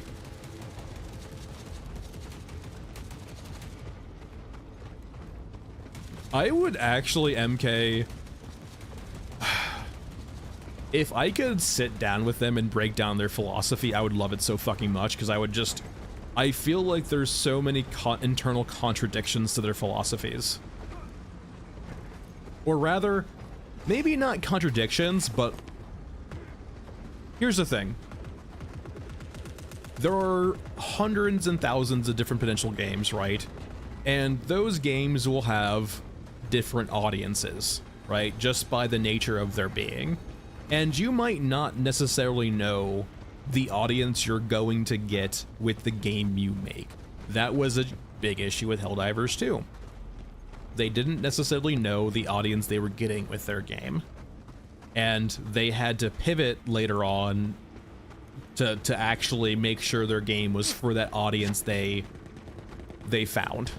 And sometimes the audience you get isn't always one you wanted or always one you were expecting. And I feel like kind of what they want to make with their philosophy isn't the game they made and the audience they attracted. And they're in this kind of very painful area right now where they haven't acquiesced to that fully. And they might not never. Like, there is a perfectly fair consideration. They can just close down, make the game they want to make, and ship it off. And, you know, the results they get is the results they get. That's perfectly fair. But at the same time, right, like, you know, if they're trying to actually like truly acquiesce or like cater to the audience they've found, there's lots of design and philosophy choices they've made that have been kind of sus. Like, for example, the real life crafting. Like, Jeff has mentioned animal calling a few times, right? But like, that's not the audience this game is attracted, right? We're not looking for this IRL time grind where like, you know, we can come back and it like, there's nothing for me that seems enticing about waiting 31 hours for crafting. Because that's how this game is. But that being said though, if this game was a different game entirely, I can understand that system more. I'll use a PvE and a PvP example, right? So in the terms of PvP, a game like, say for example, EVE Online, which is nothing like this game. It's an MMO that requires, it's like almost Second Life. Like, it's EVE Online requires almost your full undivided attention if that's what you want to do. But it rewards you with lots of interesting loops and like competitive gameplay and like actual politics. Like, EVE Online has actual literal fucking politics, which is super fucking cool. I would never engage in it because it requires your whole Second Life, but it is what it is. But long crafting times in EVE Online are like, they make sense in that environment, right? Because it's competitive, there's trade-offs, there's the economy. So like, is it the right choice to make one really big ship or 100 really small ships? And the time adds adds context to that, right? Like, say for example, it takes a year to be able to build a big ship in that game. I'm just spitballing numbers here. This is not the actual case. Let me activate the third one. You know, is it better to make that one big ship, or is it better to make a bunch of small ships that can get out faster? The time adds context to that choice. And then, but in this game, there's not any context. And looking at PvE, right, Warframe, for example, there's PvP in Warframe, but like, I think it's basically unplayed at this point. It's basically, I think it's been mothballed, if not, I can't recall. But anyway, Warframe's mainly a PvE game, right? But it's a PvE online free-to-play game, right? And so the weight you have to spend to craft things or do things in that game makes sense because they are trying to push you toward monetization. I can understand the context of waiting in that period because you are trying to unlock new things, and part of, you know, unlocking new things, the model they've created, right, the free-to-play model, is if you want to do things in this game, you either need to pay or you need to wait and grind. I can accept that trade-off, right, because it adds context to the wait. This is part, like, you know, you need to wait because there's a crafting time, and that crafting time is there because basically we want you to wait so we can get money out of you if you don't want to be patient. Fair. But once again, in this game, there is not any context behind the IRL timer wait. There is no reason for Animal Crossing to exist in here. And I would say, this is, once again, this is me kind of spitballing here, but I feel, generally speaking, the audience this game is attracted feel the same kind of way as I do.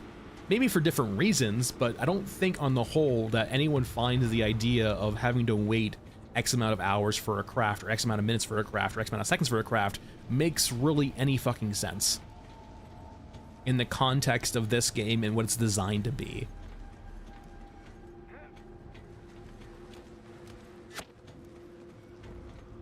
No, Viz, that's essentially what I've said though, right? Hey, Roman. Like a turn-based system makes a lot more sense. Game shift, there's no way. No, game shift, no. No, they're not gonna do that. They have too much integrity to do that. Like, that's the type of monetization. That's the type of monetization they were running from AAA. But like, VizKid, on your point, right? Like, a turn-based system that had water drain over turns and had crafting over turns now adds context and weight to that way, right? So like, say for example, if Painless took 5 turns to craft and each turn drained X amount of water, it adds context to the weight for Painless. It's like, hey, there's a trade-off here, right? As in the sense, if you're gonna craft Painless, it's gonna take this amount of time, which means, you know, incidentally, it's going to drain this much water. It adds context to the weight.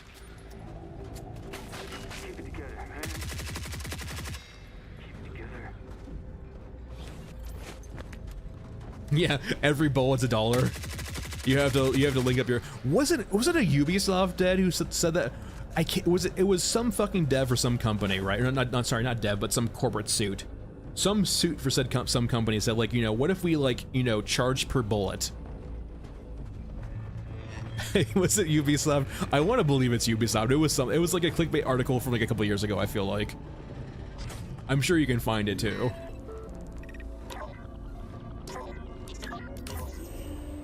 I can't recall what it was. It was some big publisher, I think. Well, for a part, I don't mind rare units, but like the problem is that when you push rare units but also show them off in a patch, it's always a little bit weird.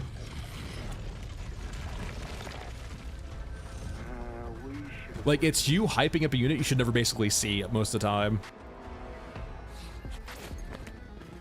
Yeah, oh no, 100% Viz, 100%.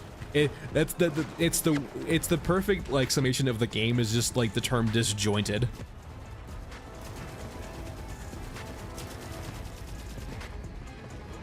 And it could be for so many different reasons, but it just feels disjointed for sure.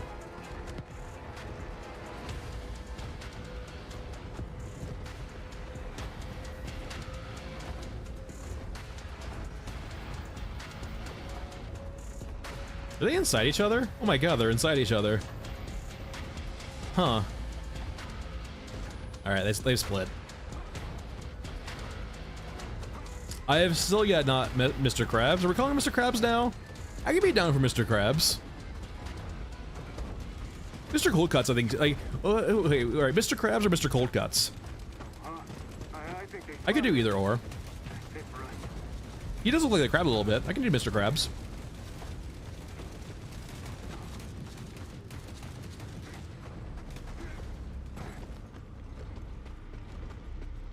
What should be the nickname for Kolkata? Mr. Krabs, Mr. Cold Cuts, something else entirely. Because I'm not gonna call him Kolkata to be like Kolkata is a fucking mouthful. Does not roll off the tongue. I'm probably pronouncing that wrong too. As long as I'm the last one standing. Oh, he's not here. No, I've never got him to spawn yet. As perfect a day as any. I could go grind Scrapyard, but like I just don't really want to.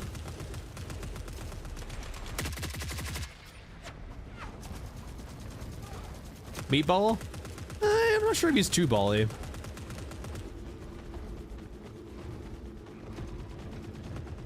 Oh no, Viz, no, it feels like all of their systems have been developed into a silo. And so none of them touch each other. And that's usually the beauty of like systems design, right? Is like having the systems touch each other, I feel like. Like that's the reward of systems design, is like seeing everything mesh together and like interactively work with each other. Yet it doesn't really feel like we're there yet, or even close. Brother, I don't have a fucking line to Fun Dog right now. I mean, I kind of do, but like it's on silent.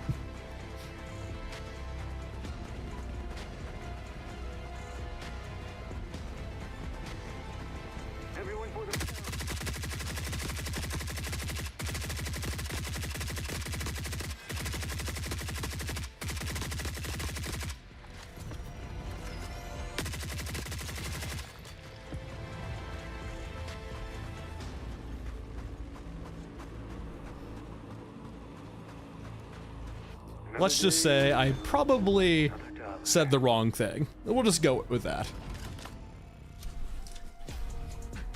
Wouldn't be the first time, wouldn't be the last.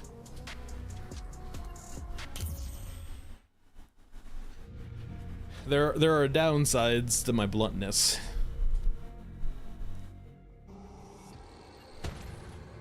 I like Beef Man. Mr. Beef Man? Beefcake? Mr. Beefcake. Yeah, Mr. Beefcake. Alright, Kolkata is Mr. Beefcake. Or just Beefcake. We'll just call him Beefcake. I don't know. Blood, if I could tell you what I said, I don't know. I don't know what caused it, but I can't actually, Blood, I can't get into too many details because part of, I wouldn't say it's drama, but part of the you know, the silent is part of things I can't talk about, I feel like.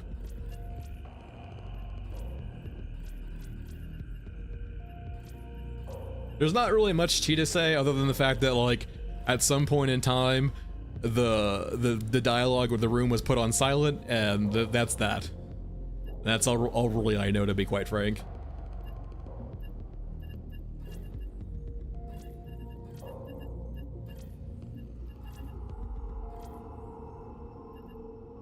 Yeah, Bob, so what basically happens, I sat down with them, I was like, if you don't add pizza rolls to the game, I'm uninstalling the game, never playing it again, and I'm gonna say bad things about you. And then they put me on silent. That doesn't make any sense. How could they not add pizza rolls to their game? Does it make, like, you know, you want to attract Zoomers to your game, just add pizza rolls. It's literally that simple.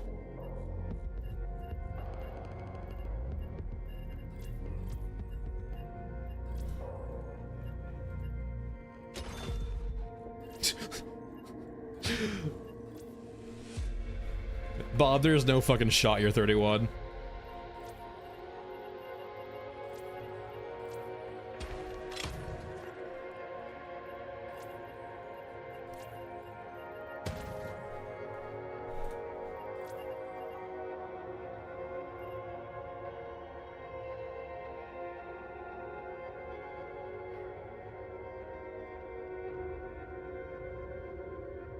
So that means you need to be in... Bob, we need to have a conversation about the way you talk. I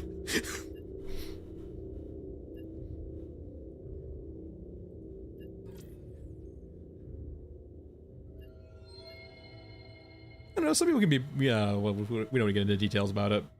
Alright, let's do Babel. Why not?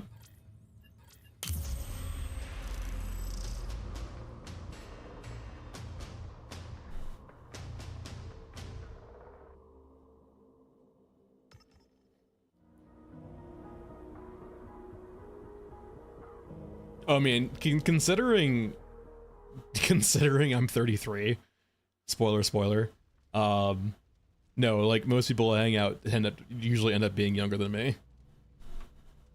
On the road again.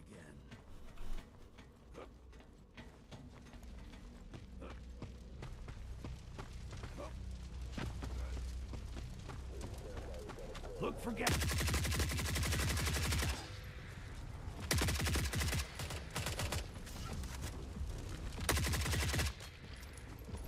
Though interestingly enough, my demographic I think is like it's like 18 to 34 males basically.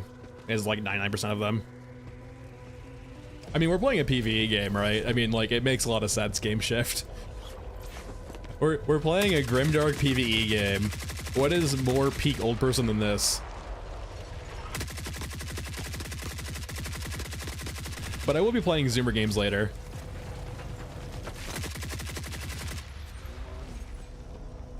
See, the funniest thing is whenever all of the even when I was 24 or 25, I got called like old person or boomer too. So like, there's no escaping it. If you're just slightly older than the person in chat with you, they're gonna call you a boomer. There's no escaping it. Don't get boxed in. It is what it is.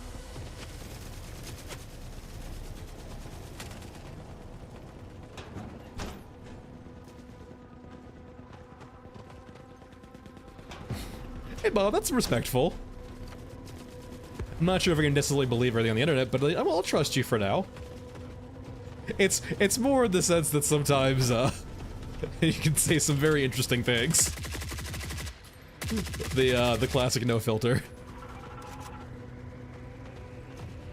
I don't really drink.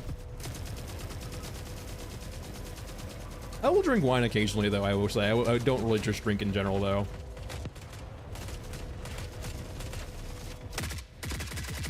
What's so enticing about it? It's like, I know it helps relax, but like, it's expensive and usually has downsides.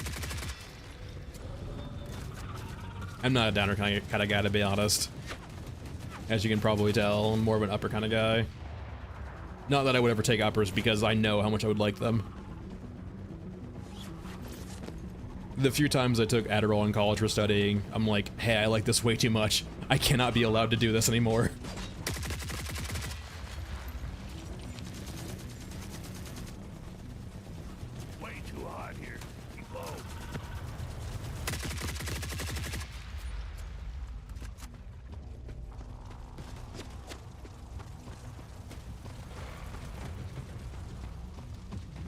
See, Bob, that's the kind of stuff where I'm just like, that sounds...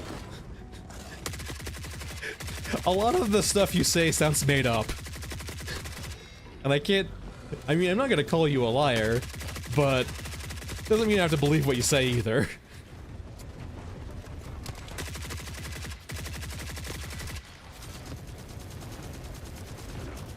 Oh no, 100%. No, like, this is like peak advertiser audience, 100%. Like, yeah, no, like, yeah, no, you're not wrong. Prioritize the good. Like, it could just be, Bob, that I had a very boring upbringing, or it could just be that, like, you're just fucking having a great time with creative writing out there. Which, you know, respect. I like creative writing.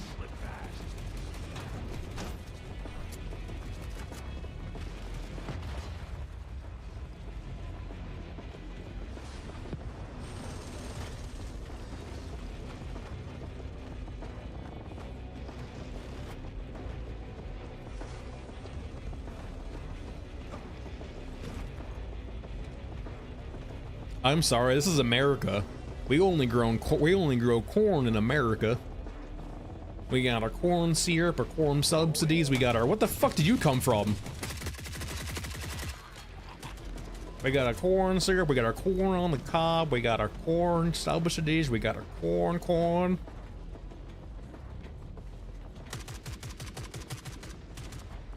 Oh, like, if I was gonna drink Visit, it'd only be wine, basically, I think. I'll maybe have a beer occasionally, but, like, it doesn't do a lot for me.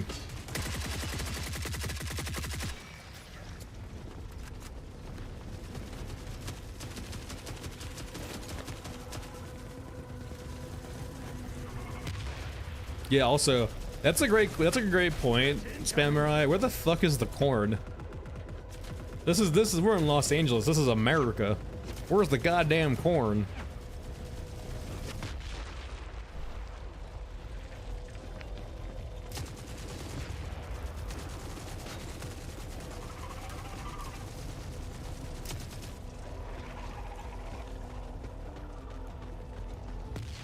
I mean, they're probably turning it all into ethanol, which is understandable and fair.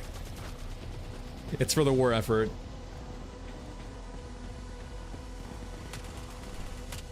Not bad.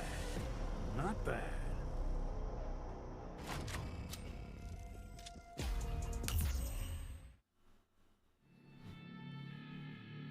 Maybe they just feed the corn to the flying moose. That's what a lot of corn is used for, is just fucking hog feed. Or just animal feed, really. It's not hog feed.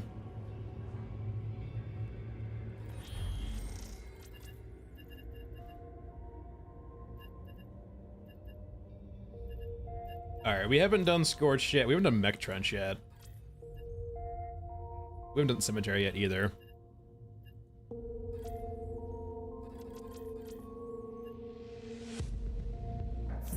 I mean, that's kind of is, like, my whole point of, like, cows don't make sense. You know what makes sense? Pigs.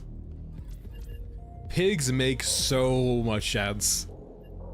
Oh, you have a pile of extra corpses around? Well, we can return that into pig. It's all pigs. We're gonna do Mech Trench, yeah. Like, pigs make so much more sense than cow. I know that Apocalypse Now references cows, right? But, like, pigs make so much sense. Or chickens, to be honest. Chickens make a lot of sense too, right? Because eggs, you know. I can see why they don't do chickens, but pigs are peak. You just see a bunch of people doing a good old barbecue out in Mech Trench. I mean, rabbits do... I think rabbits are supposed to be, like, very efficient for meat, if I recall correctly, right? Because they grow so quickly and they reproduce so quickly.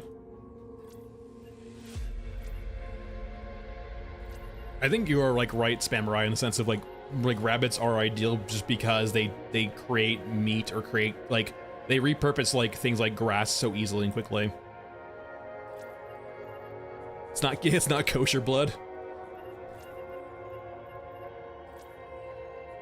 Let's do a different gun today. Or a different gun for this run. What can I choose from? How much 308 do I have? Not a whole lot.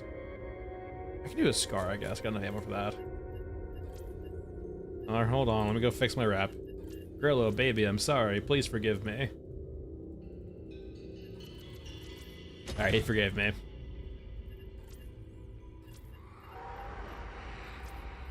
Actually, let's do ACOG.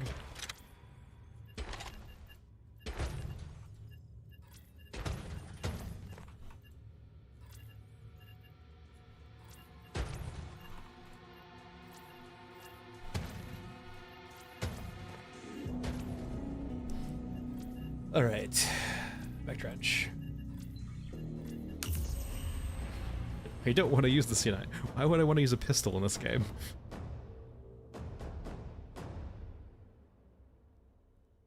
Well, Bob, what I'm referring to is a pig that isn't too preferential about what it eats. Because, you know, I mean, this is a great map to actually demonstrate. Not dead yet.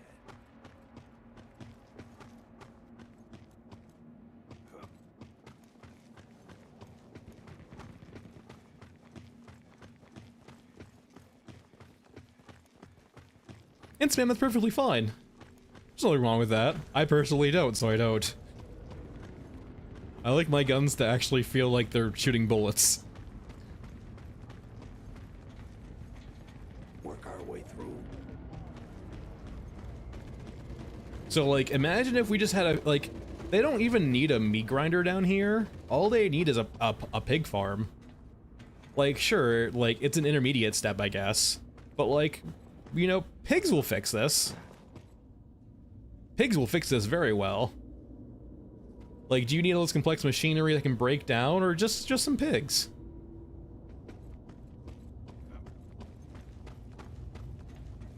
Listen, it's not cannibalism if you just add the intermediate step of pig. Way too hot here. Keep low.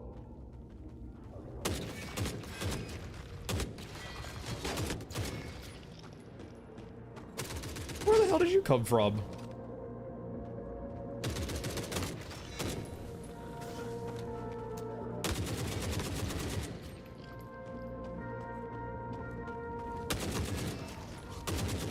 They'll be fine, Bob. They won't be alive for long anyway.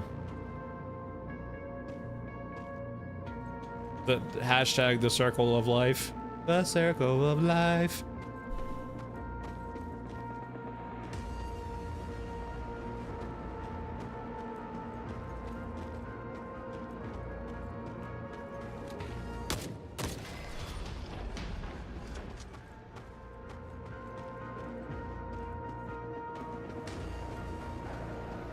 No way, fight ahead.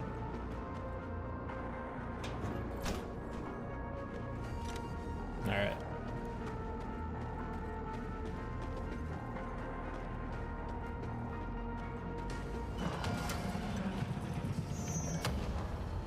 Boop.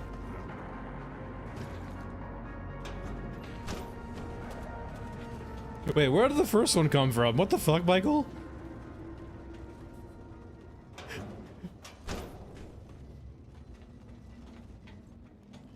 I know we were on the second one. Where'd the fucking first one come from?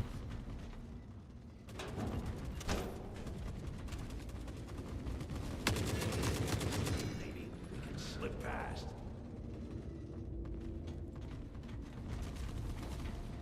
MK, don't try to rationalize any of the gunplay in this game. It will never work out well for you.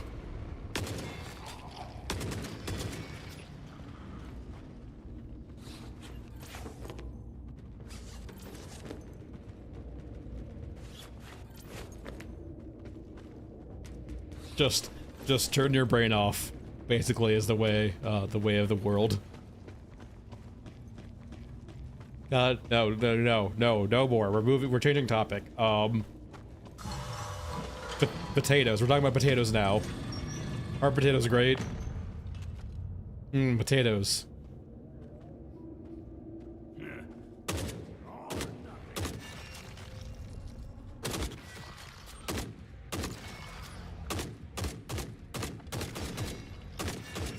You can turn them into vodka. Oh wait, how do you go from potatoes to pizza? Just because they both start with P?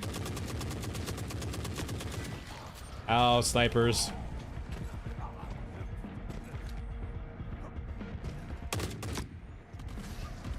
Look for gaps. Maybe we can slip past. You know, perfectly fair. That's a perfectly fine intrusive thought to have. I want pizza. Nothing wrong with that. I mean, to be fair, what could be happening right now is our talk from pizza rolls are now suddenly getting to you. What's it called? What's that movie? Fuck, hold on. Interception. No, not Interception, no, it's not called Interception. What's the Christopher? Inception, there we go, I Inceptioned you. There we go. Not interjection.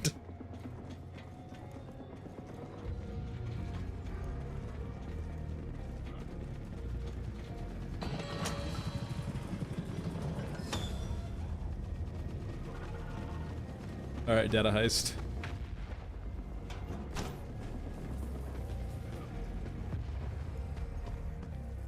Hey, what? I can do this one too? Wait, what the hell? Medbay access secure. What the hell is this? Alright, no, I'm down. What do you do? Watch, it's just gonna, oh, I remember this. This unlocks the door on Elephant, I think, right? I think this unlocks the door on Elephant. So like now the medbay on Elephant will be permanently unlocked, or unlocked while it's active, if I recall correctly. Which, I mean, technically saves you time if you go to Elephant, but not really all that much time. I guess if they make it permanently unlocked or permanently locked, that could be a way of doing it. Got to prioritize the goodies.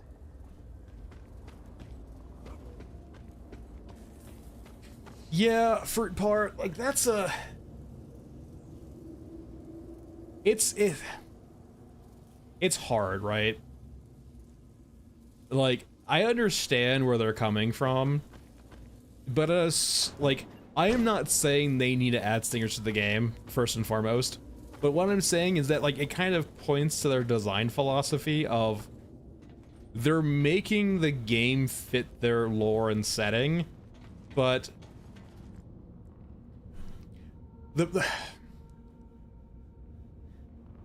it feels like the game they're trying to make to fit their lore and setting, they're trying to, like, it's just this weird sort of, think of their setting and their lore as a box, and they're trying to squeeze the game they want to make inside that box, and they're having to, like, cut off sections of the game that would actually make it a game so that it fits in their lore box.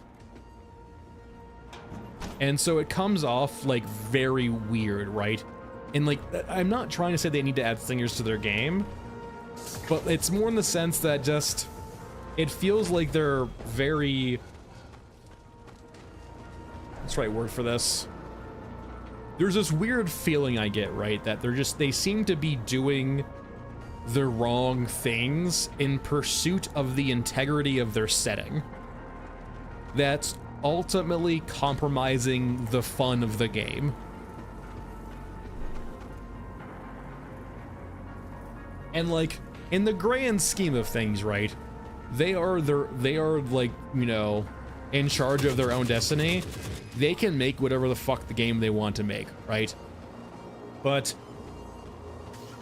you can't make the game you want to make and then also complain about people complaining about the game you want to make, right? Like, if you want to make an artistic piece, there's nothing wrong with that. You do you, fam.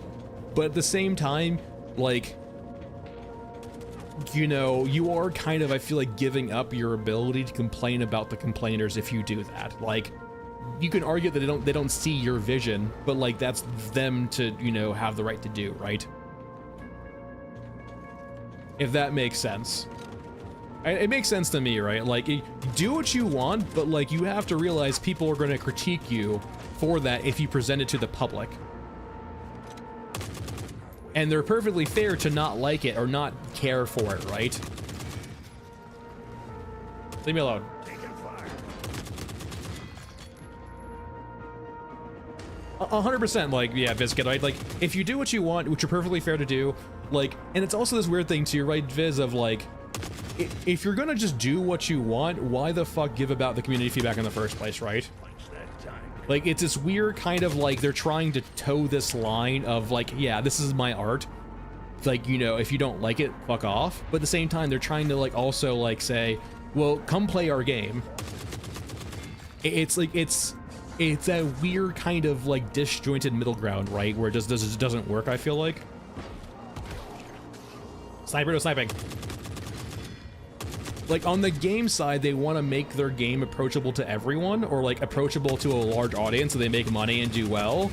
But on the other side, it feels like they're trying to maintain this artistic integrity that feels like the antithesis of that. Right? Am I good? Can I leave? No.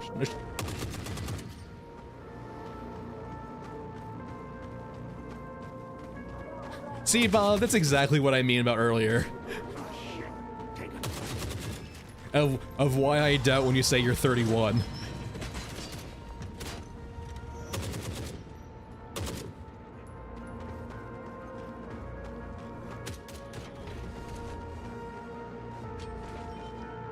Got to prioritize the And like I said, it's not ultimately about the stinger. The stinger is just an example, right? Like, I don't, like, if this game's supposed to be an anti-shooter, right?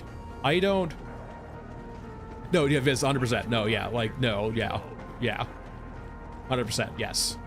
I know. Like, Bob, fucking knock it out. I know. There's only ever so much out-of-pocket shit I'm willing to handle.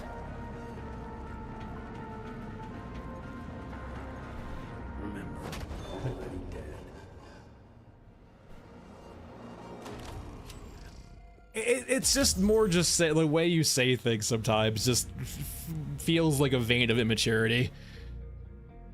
Which is perfectly fair, right? I have plenty of...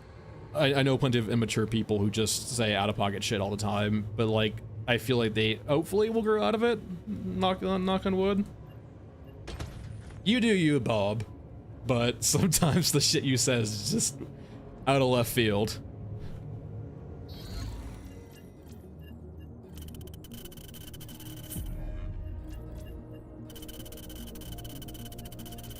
Anyway, back to the point we got so sidetracked off of. No, like, it's just this, like, I'm not saying they need a stinger game. Like, the stinger is just an example of...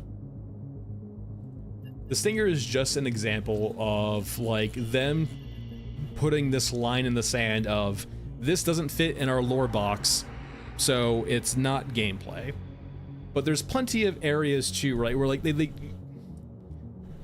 but it feels like the game they're trying to make, or the game that they're currently making, like, wants stuff like that. Not necessarily the stinger, right? But it's just an example of, like, you can only chop so much off the game for your lore considerations before it's no longer a game anyone wants to play. And that's perfectly fine if you're just making an art piece, right? If you're just making an art book. But don't toe this weird middle line of calling it a game, but also, like, you know, your artistic integrity, right? It just feels... It feels picky and choosy.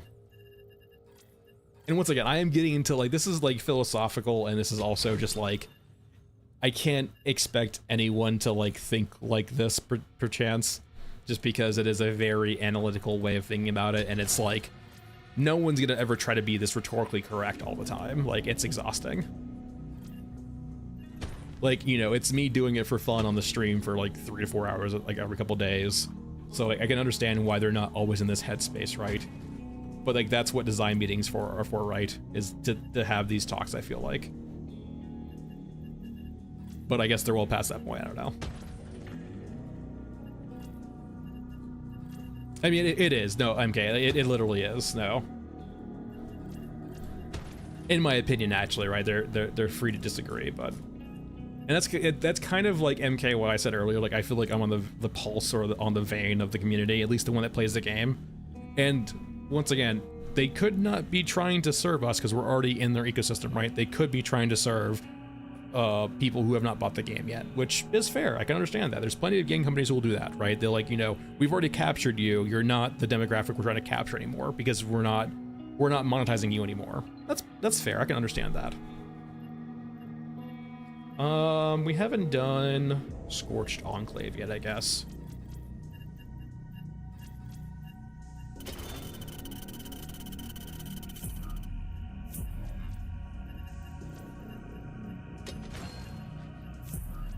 We can kill Pyro.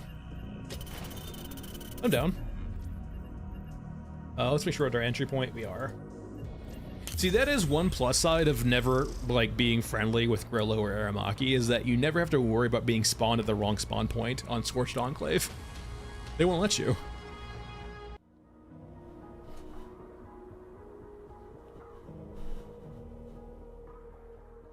I'm too old for this shit.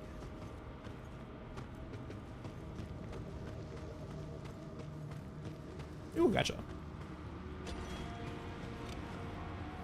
Alright, what spawn point did he pick today?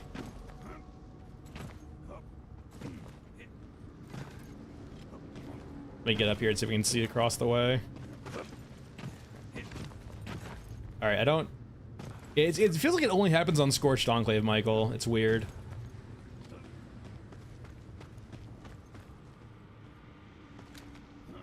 I mean, the only one I can confirm personally for Power is Elephant. I've only ever seen the Stillwalker on Elephant.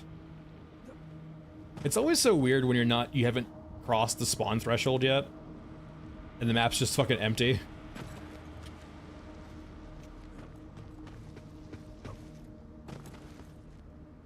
All right, we hit the spawn threshold. We're good.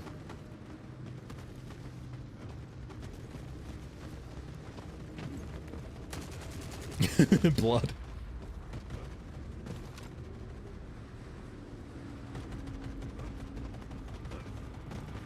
Alright, he's not over here.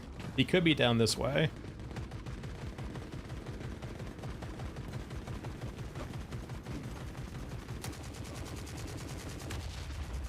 Alright, bye. Pyro? There we go.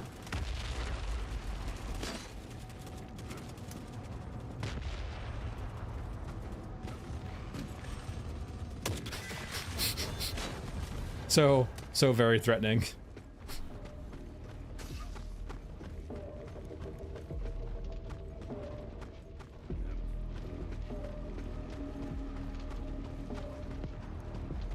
Viz, yeah. Listen, the porta potty's back that way, right? They only got one porta potty for this entire area.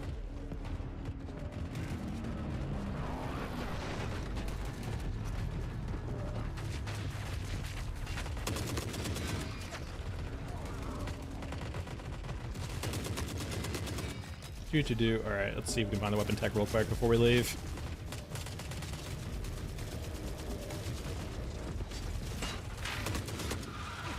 All right, well, bye. All right, not over here. Imagine like being like this elite renowned unit for Europa who has spent like countless battles, and you earn this spacesuit and a grenade launcher, and some old man just runs up to you with a scar and one shot headshots you. What a way to go. Fucking peak old man energy.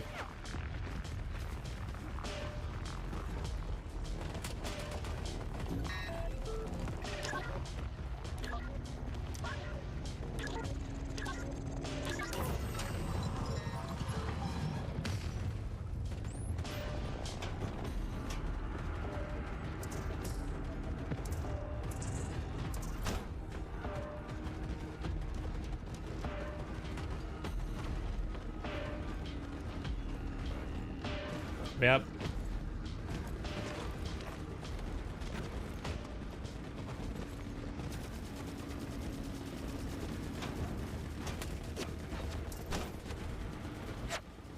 Yeah, we just leave railgun components out in a case in the middle of a bunker and just like, just out in the open.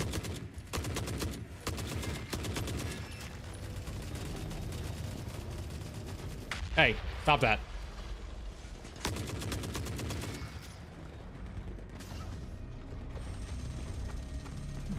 Well, the flamethrower fix him getting one shot in the head. I mean, to be fair, like, that's not really the only solution for like that is like giving him abnormal amounts of health, or just like getting to him the challenge, which means level design. Damn Chicago.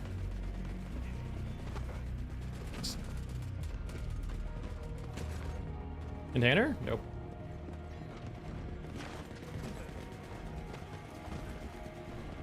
Are there really? Really? Genuinely? Alright, I think this is one weapon storage or the storage container. Weapon tech. God damn it. Alright, there might be one up here, and if not, there might be a few over here, but otherwise we're kind of running out.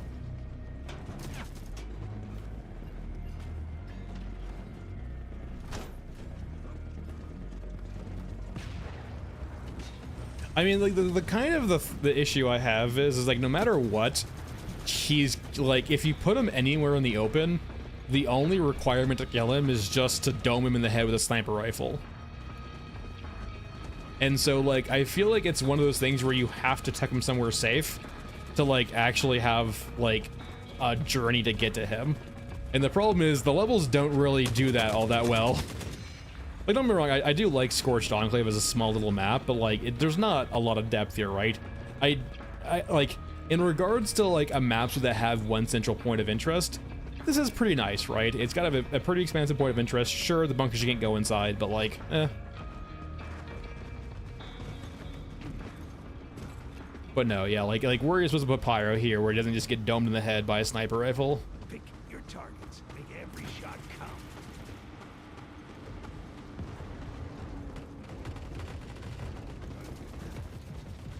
Well, he just needs to, like, there needs to be areas on maps that just have like indoor areas, areas of depth, areas like that. It has to take the areas where the player has to journey to.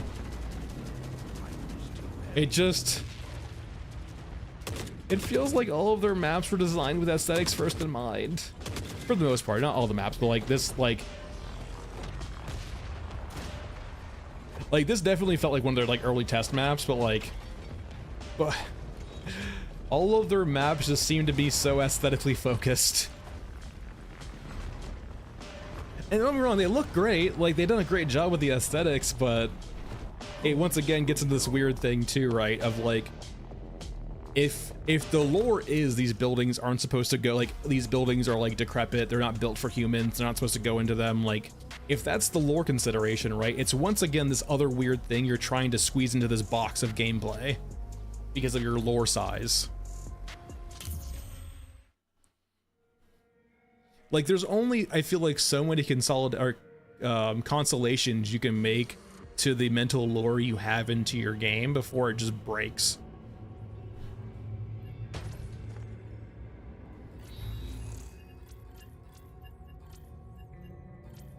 Am I really maxed out on water?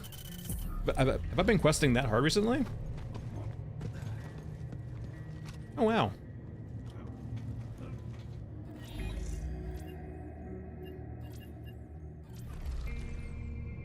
And also, we've had how many patches now with this guy? Why? Why? Why Gunhead no pet dog? Why fun dog monster? Why no pet dog?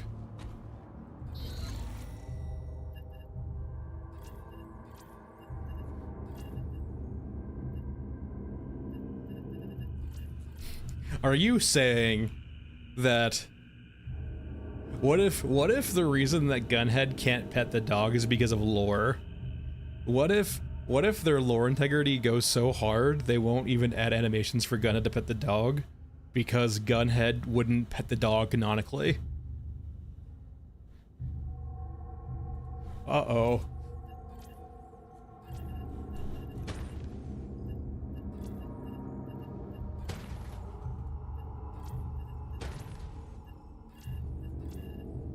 I don't need meds on Gunhead.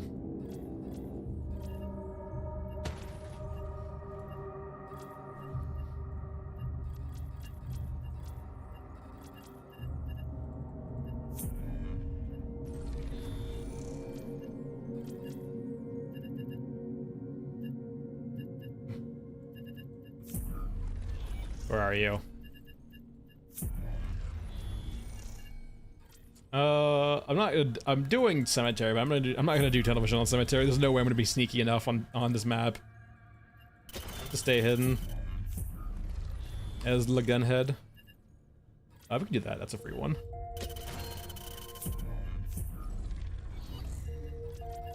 I have no idea. I mean, it is fun dog. It's not fun cab. It's not part. All cats have been exterminated, Viz Kid. It's part of the canon. Though to be fair, I feel like, isn't it like the thing too, like, in the grand scheme of things, cats do pretty well in the wild, unlike dogs.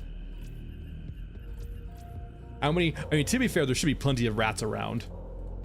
So many rats around. Yeah, Delta does not compute.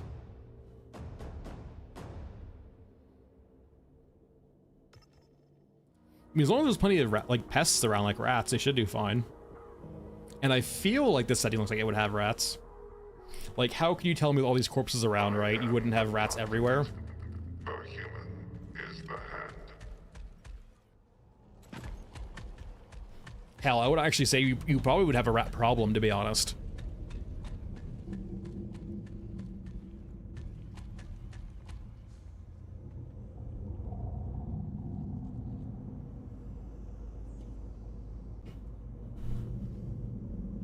Alright, let's see. Where is the robot? The other robot, not me.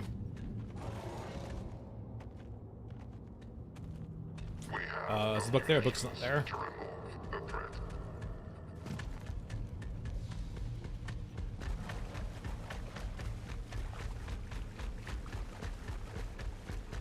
I can't pet the dog. I'm gunhead. They won't let me.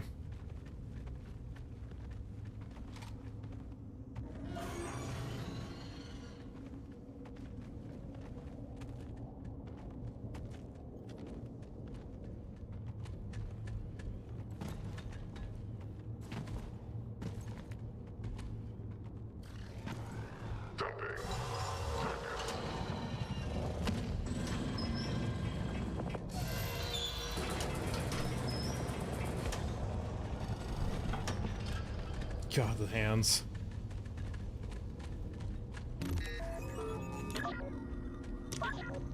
It's also, for example, like, I like the radar towers, but they feel so just pigeonholed on the maps, right? Like, once again, it kind of just shows this whole thing of, like, I don't want to say lack of planning, but, like, no, remember, on the radar towers are cool, but, like, they feel so weird on this map. Like, it's a small map, they're in these weird areas, and, like, I don't know.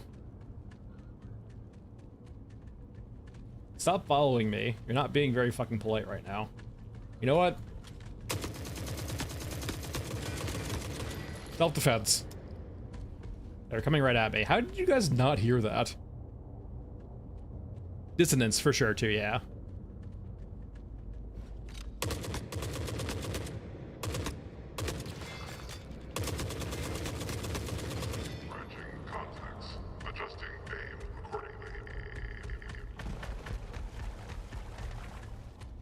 Alright, we'll let you there.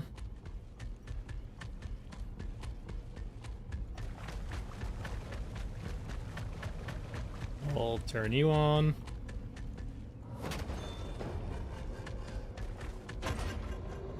Be free, my children.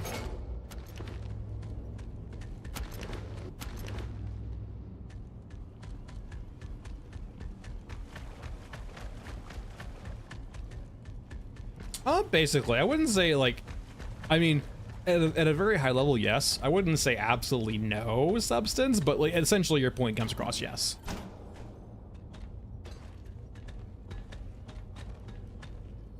There's a lot of, like, flash and flare, but there's not really any systems to back them up. Alright, well, we've completed the map. I guess we can leave now. Actually, we need radar towers. We're gonna do radar towers here real quickly. Are you 2 or 3? You are 2, which means 3 is back by the dog. Boop, boop, and boop. Maybe free power, I guess, but it's more in the sense that just like it feels. They just feel like, considering the locations on this map, they just feel like they're like not very good areas, I guess. A lot of the maps, the radar towers feel like they're just like basically put in a spot that doesn't really make a lot of sense for a radar tower, I guess. I don't know. They also look just so heavily Eurasian. That's like, why are the Europeans ignoring these and okay with these? I guess you could make the case that like, if you squint your eyes, considering that the radar towers will summon opals, like, I guess, like, the lore consideration is that, you know, oh, hey, the Europeans avoid these because if they fuck with them, opals get spawned. They don't want to fight opals. But that doesn't really hold up, I feel, in the grand terms of, like, really any tactical planning at all. I guess, just because Eurasia's only gonna have so many opals, right?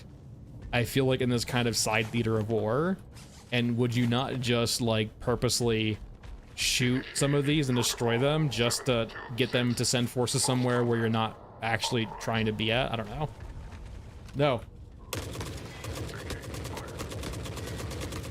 I mean, I am applying like tactics and thought to like something that doesn't really probably warrant them, but still.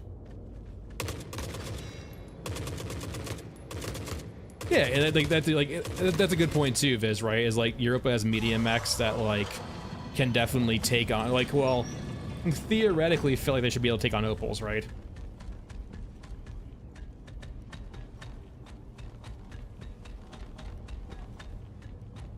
All right, I got 100 extra HP. I'm still in two swipe territory, but like, if I get double donked by the grabber, it is what it is. I can't control a bug.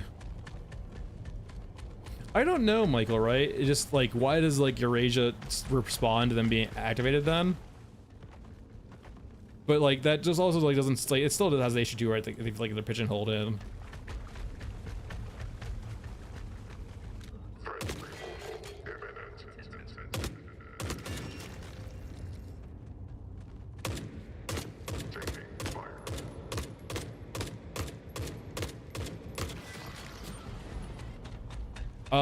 With the I think it's either damage or grenade launcher. It might be a grenade launcher. I mean, I think we might find out in a second. Hold on.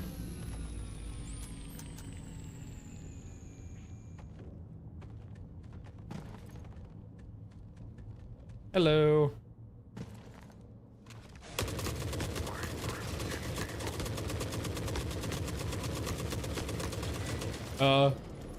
Nobody saw anything. The civilians had it coming. Listen, I'm a gunhead, right? You can't. It's not my fault gunhead targeted civilians. It's your fault.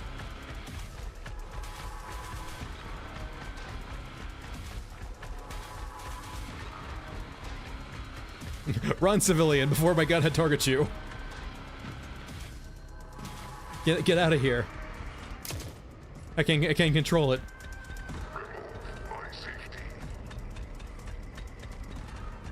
Hey, first person.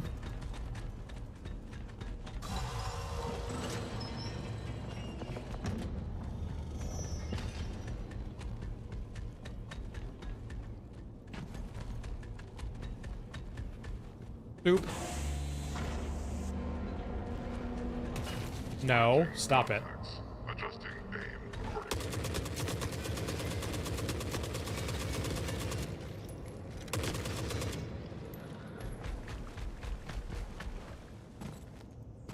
Up we go. He was construction first, and then yeah, like riot, and then like I think spec ops. Essentially, he kept getting Gunhead's a robot that kept being so good at his previous jobs, he kept getting promoted. Return to normal activities. Unit 7 and 6.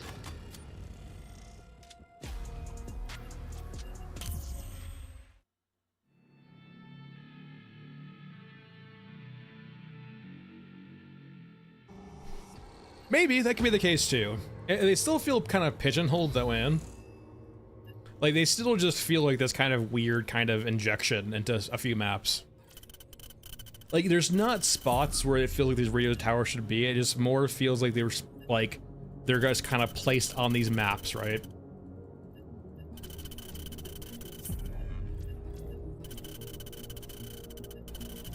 I'm rich. All right. So cemeteries, kind of all over the place. Mesa's actually Mesa being 50% 57% Europa might be a good sign for what's his name? Let's go do a Mesa. Maybe we'll see the Stiltwalker. I kind of get the feeling that like there's a certain theater of war percentage for the Stiltwalker, and maybe this is it for Europa. Maybe it needs over like half perhaps to like actually deploy Stiltwalker. Though I will say, mentally thinking like about it, it doesn't seem like that tracks, just because you'd think you would want to deploy the Stiltwalker when the enemy control percentages are up to like try to restore the balance, but we'll see. Like in my mind, when I like think of the Stiltwalker, right, it's like I'm gonna deploy this heavy unit to go hopefully like retake a territory. So it logically for me, if there was like some theater of war condition, I would see it when Europa has low control, not high control, because they're trying to take it back. I have first person. I'm gonna play it probably after today's stream. So like I'm probably gonna do like another 30-45 minutes and then take a break for an hour, then come back on BF6. Get some food.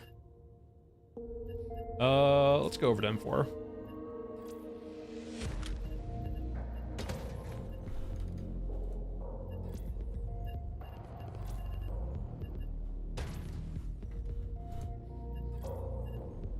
That could be like, yeah, for bar. There's definitely lots of different ways I can see where like the deployment of the Stiltwalker, depending on certain percentages, can make sense, right?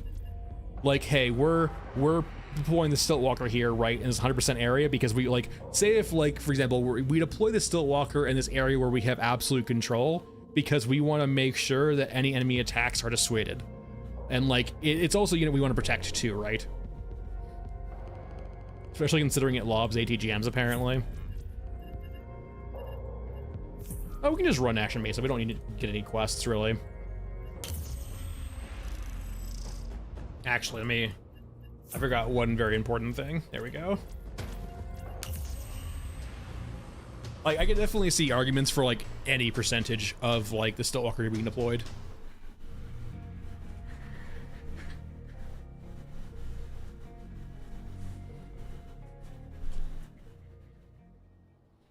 Technically speaking, you really aren't supposed to have control, but I think the meta things you can do, like destroy the bridge or do X, Y, and Z, influence the percentage. I'm not sure if you just sit on a map and kill things the entire map will actually affect it or not. Like maybe quests do, maybe blowing up certain things do, or activating certain things do. I know like the whole point of the game, right, is we're not supposed to really have direct control over the conflict. First person. I appreciate it, first person. I'll get on later.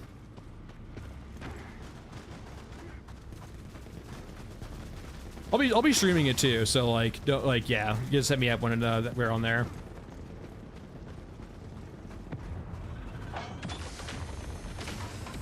All right, is the Stiltwalker?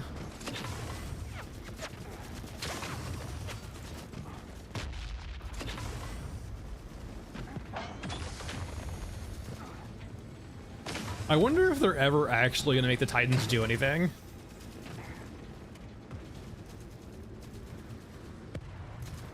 Apparently no mechs at all.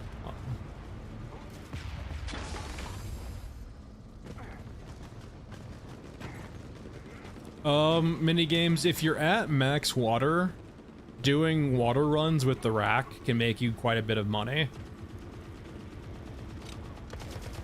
But like that's assuming that you're already like pretty well progressed and already have like extra rigs like the rack unlocked. Other than that, just probably like codex farming has been a big thing for a while, but they removed that. Probably just water farming. Just like take Bagman, take the rack, and like go do like the locked room on Scorched Enclave. The one I prefer is there's a quest on Elephant, but it does require you to actually refresh the quests constantly. For Hidden Water Part 2. You can get like a full rack of water very quickly off of that. But Scorched Enclave runs it perfectly well too. I think so. Like, so the way, no, so minigames, to expand on the way it works, if you have extra water, like say for example, if I leave the map right now with 1 water, I'm maxed out on water. If I'm not at max experience, the water will be converted into experience. If I'm at max experience, not 50 prestige, just max experience for my level, or my prestige level, it will be converted into 25k. So if you're at max water and you're at your max character's level or experience for your level, any extra water will be converted into 25k.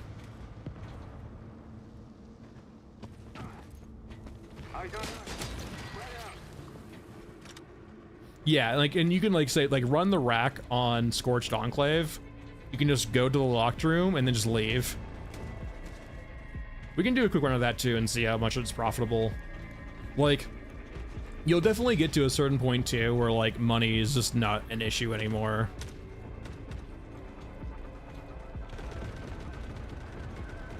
Yeah, 25k for each water jug extra, assuming you're capped out. Now, like, say, like, Scorched Enclave is a good one because you don't actually have a water income cost on Scorched Enclave, but we'll go do it in a run real quick. And, like, once you get to the point of, like, here's the thing, too. Like, this game is not punishing in any capacity when you die. So, like, let's, like, if you really want to do the grind for money and you don't care about repetition, you just play Bagman the Rack, you go run Scorched Enclave, and you just run through the map. You don't give a shit about anything. If you die occasionally, it's no big deal, because you didn't lose anything when you died. You're not running anything. You're just running through the map.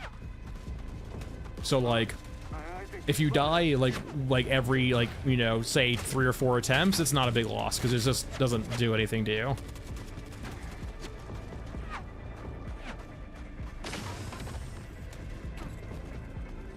There's other ones you can do too, like if you're just trying to, like, I'm not sure how Elephant stacks up exactly.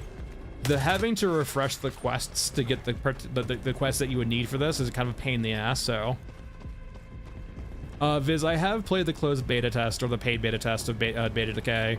It is in literally, like, right now, just, like, he hasn't updated it in a while because he's working on the next big thing.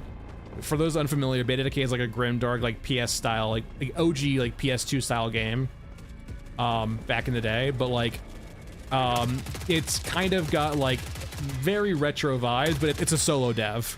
So like, it's a solo developer making it. Like, that's like, and he said like multiple times to other people, like I don't really have an interest in having anyone else work with me right now. This is just a solo project. So props to him, but like, it is gonna be in the tank for a while. He's working on like the first actual factual like early access release right now, but he for a while last year, like, or for a while had like a closed beta branch, or a closed, like, basically kind of more like a pre-alpha or like a test branch, or essentially like a yeah, just like a test branch, right? And it's good, it's fun. It's got like those retro kind of vibes to it. It was very just like, you know, test branch, right? It was like there's no like actual like meta systems at all. It was just like go join a level, go play it, and then be done.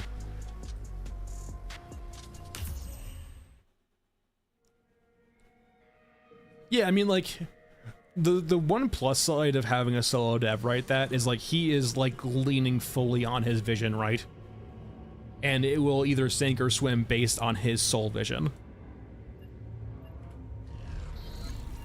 And like the combat was good. I mean, it was actually very punishing combat too. Like it you know, shit hurts in that game, very much so. But like, there's not really any content there right now, but that it makes sense considering the context. All right, so like, let's just do a surplus run because that's like what you would do, right? So Scorched Enclave cemeteries, I think cemetery is always free. I think that's set up to like be always your fallback if you fuck up a lot. Then no matter what, cemetery will always be free.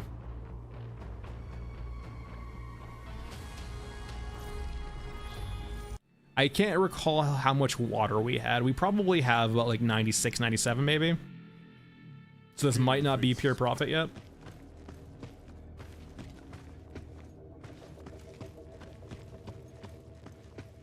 I just don't think stagger in that capacity should be in the game. I think there's better ways of doing it, like aim punch and just like tagging.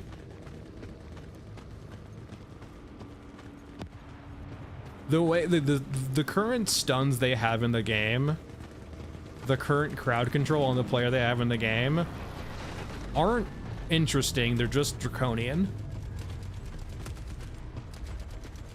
Keep cool. Carry on. Like, it would be much more interesting. Like, I'm not saying knockdown isn't cool, but knockdown with no functionality is just a giant pain. And I'm sure they're working on functionality for it, to be honest. I wouldn't be surprised.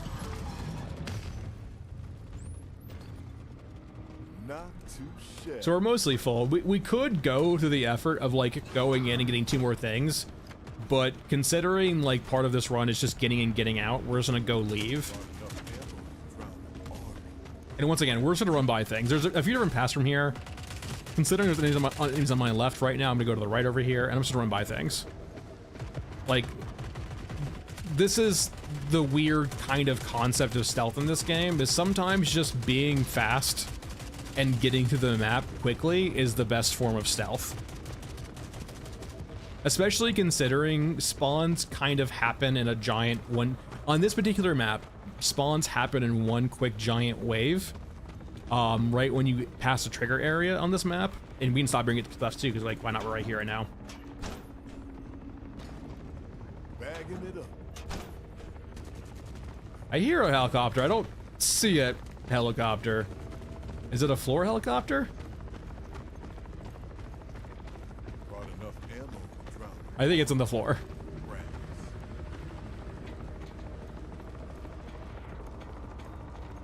I mean, but yeah, Michael, but like at the same time, if that's all they got in there, that's all they got up there. That warm, fuzzy feeling.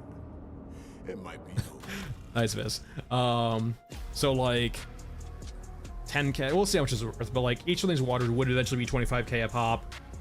25k, this is what, 13k? I think these are like 11k, maybe 9k if there's like worst case scenario. So we'll just round these up to 10k. So 10, 20, 30, 40, we'll just say 50 to round out these. 50 and then 100k potentially if we're maxed out water. I think this is like 5 to 10k. So like in a quick run, right, we've made basically about 100k, and that was like what, 2 minutes, 3 minutes? And so like if it's 100k over 3 minutes or 4 minutes, even if you want to say worst case scenario, like, hey, yeah, 2 barrels converted to 50k credits, there you go. And so like the reason why that is because I'm currently maxed out on my experience here, right? If I unlock prestige and level up, it's going to require me to get back up to the experience level again to actually start turning them into credits. So it's a fast way of making money if you really need money.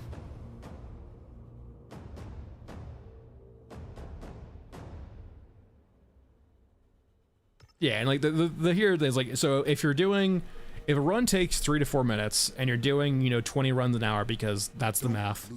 Like we'll say 15 to 20 runs an hour. Even if you fail like a couple of them, like 2, 3, 4, 5, you're still coming out massively ahead to the point where, like, yeah, after those runs, you'll have plenty of money for whatever you want to buy. And once you have plenty of money, like whatever you want to buy, you'll just start making money passively. CMK.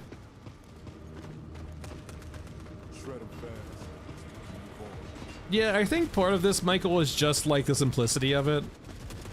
Like, this is not optimal, it's just simple. You can do whatever you want with this path. If you want to go and do more exploration and get more loot, that's perfectly fair. Like, this is not, like, purist. You don't have to do only this. But this is just the simplest part of it, right?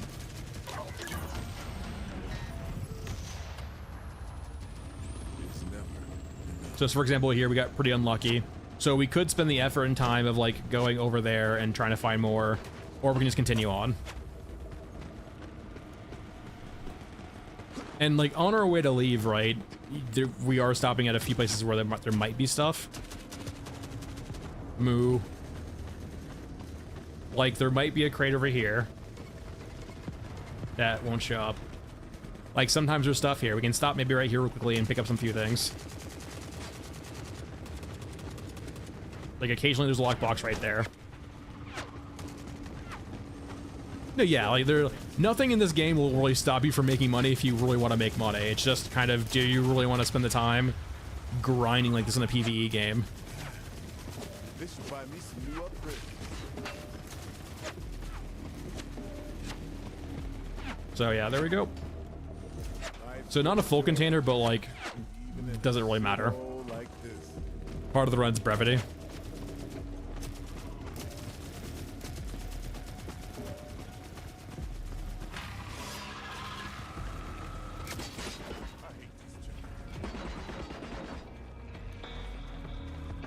No, there's not really any central tension to drive you along, no.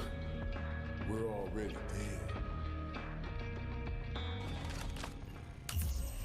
I think maybe one of the things that might have burned and turned the phone call on silent is I shared a survey. I was trying to highlight to them that while removing the water system was a good thing, it did leave a void of systemic pressure in the game. And like, I'm not sure if they really liked hearing about water again. That might have been the thing that pushed us over the edge on the silent. So once again, like worst case scenario, like we still picked up quite a bit of money, like not 100K, but still like 13. We'll just round these a bit between, we'll just say each of these is 10K considering splits, like so 50K there, 75K, and then these are like, I think 78K a piece. So like it's, you know, it's 70, 80K for like another 2-3 minute run. And you can add more if you'd like, but no, it's really simple. Very simple. If you really want to min-max, you can probably do Elephant. The only problem with Elephant is that you have to refresh for a quest. You first have to unlock the quest, but then you have to like actually try to refresh the quest. And it comes from, I believe, Europa. Yeah, Hidden Water Part 2. Because this quest will give you 5 days of water with also spawning an insane amount of water at a certain area of Elephant, which I'll show you. So this will make us a ton of money, but like it can get really annoying refreshing the quests over and over again, and you can get unlucky where you have to refresh the quest 10-20 times before it shows up.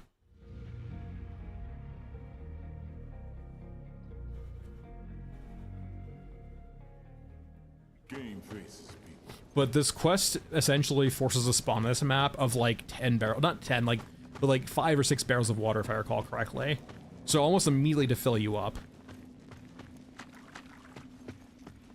And then gives you 5 more water as a reward. So it means you can get 13, I think 13, like yeah, between 8 on your container, right? 1, 2, 3, 4, yeah, 8 on your container. And then 5 on the quest. You can get 13 barrels of water in one run. Now the downside is Elephant usually has an entry cost. So that means you are going to be losing some water to an entry cost. So like, there is a punishment for you failing here, but by the large, it's not that bad. I might die here though, because I was dumb. Me big dumb. All right, we're good, I think.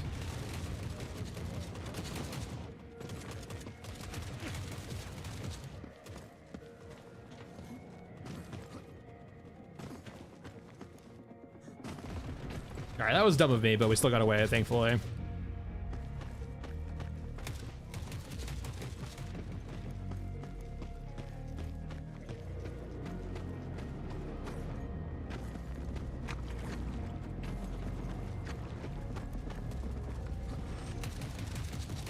Hello, you.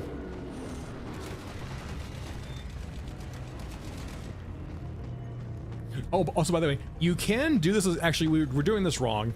If we're not bringing in medkits and we're not bringing in anything, you probably should just be playing Gunhead.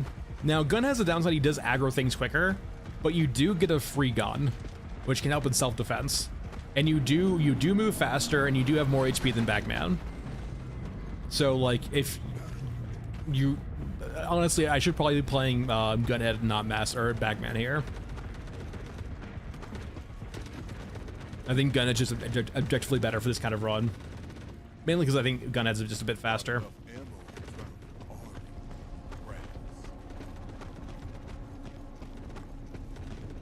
So, once again, our beautiful our unguarded storage room here. So the way this quest works is it's gonna spawn a ton of water right here. 1, 2, 3, 4, 5. Have saved the day, that's for sure. Now, I will say the downside of 5 water or anything over than 4 water will give you HKs. But, you know, that's beside the point. And now we could go over and we could just leave. That's 10 water to the positive minus the entry cost of whatever that was. We could also stop at the med bay too. We did do mech trench earlier actually. Is it actually factually unlocked? Yeah, it just depends if you want to go to med bay and maybe factually. Okay, it is open. It depends if you want to go to the med bay and fuck with the dog basically. 1 water is a pretty bad roll for, I think, med bay, but it's perfectly fine still. Plus meds.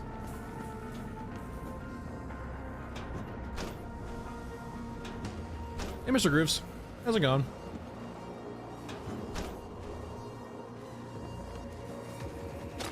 You're shooting me. Oh, HKs. Duh.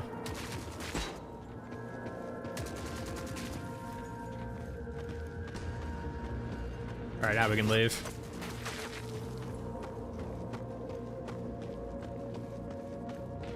But if we got luckier here, like, we got, I think, unlucky. Between the storage room and the med bay room, we should fill up our rig most of the time.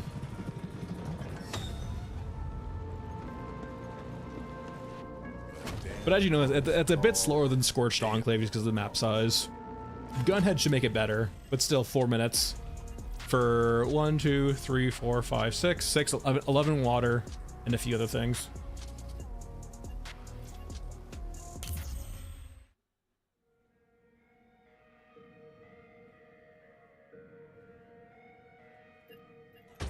So 6 barrels to 150k. We turn you in. And then fire barrels 125k. So lots of money to be had there if you're willing to refresh quests over and over again. And you could like do a full repertoire of quests too, like Elephant Mausoleum. This one's a freebie, but it just requires like how much you really want to play with the quest log.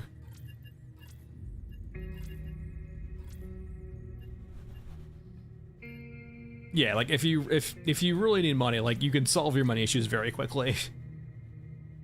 It just depends on how much you really want to like there's not, after you unlock the rigs, there's not really a money sink in the game really. Like if you want to make number go bigger, yeah man, you do you. But there's not really a gigantic point right now outside of ender upgrades and then water, or sorry, ender upgrades and then no, that's really end rigs. Like you can basically fund the stealth backpack on like 2 to 3 runs basically. We can do the SA-58, why not?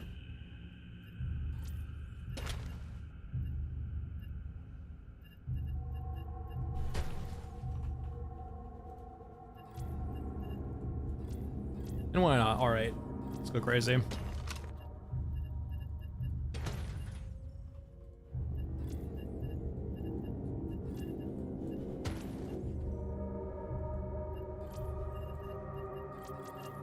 And let's do downtown, I guess.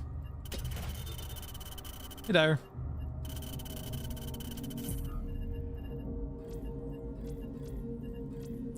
Now, we did not bring lots of ammo to this. We probably need to be a little bit careful.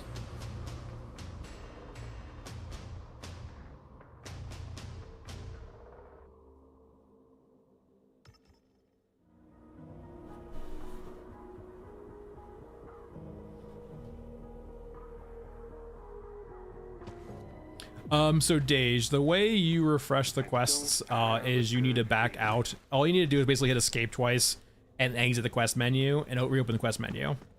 And that will refresh the quests. Basically, all you really need to do is just close the menu and open back up again.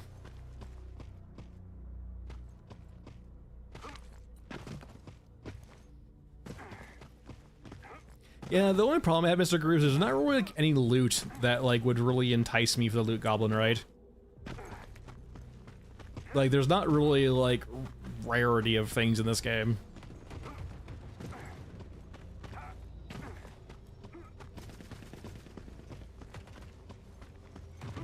All right, Psycho Killer. Hold still.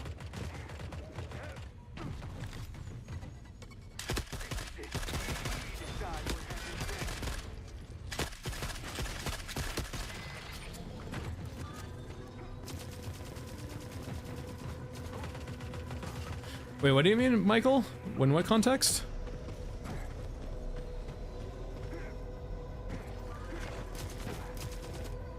Yeah, I don't really need like a rarity system in this game. IMO, like, well, I don't need like a you have your purple AK, you have your gold AK. I don't need that, but I would like to see like actual like rarity of items. Yeah, but I don't need like a MMO style of like, you know, rarity system.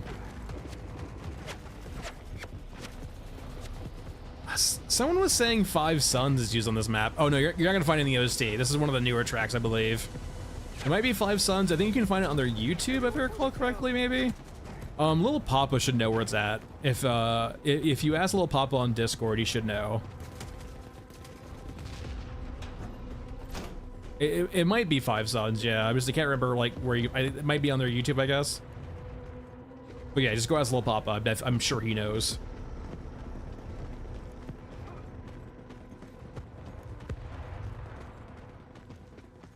That's the beauty of downtown. That's part of that's part of the issues with downtown, is downtown just does that sometimes. Don't worry, it's not the stream dropping frames, it's the map dropping frames.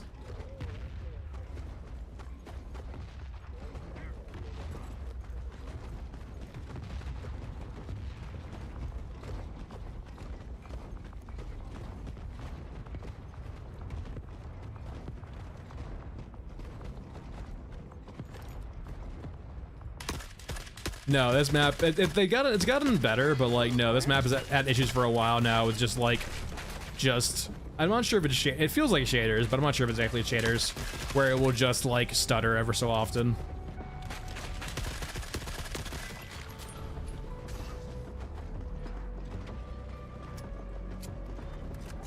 It's just like a known issue on the map for most people, if not everyone almost.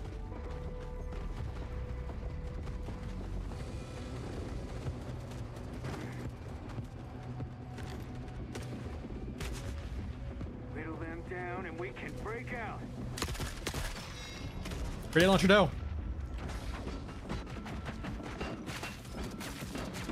Stop shooting me.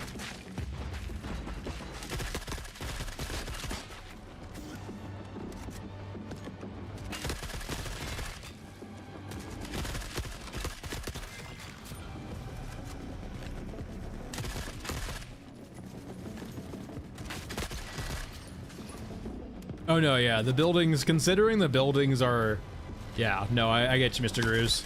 I'm not sure if that's it, but like, I definitely know what you're talking about. Eyes on us. Spread out.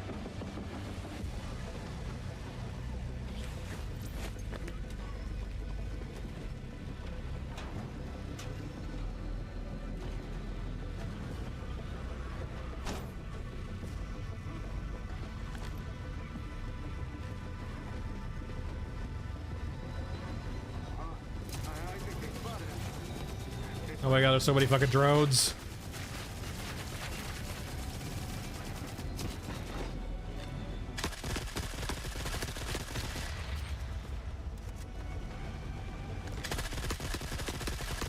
What is this, fucking Babel? Yeah, the problem has always been first person for sure, in the sense that like, if you have realistic shotguns, the map sizes that most games are kind of forced to make them OP as shit.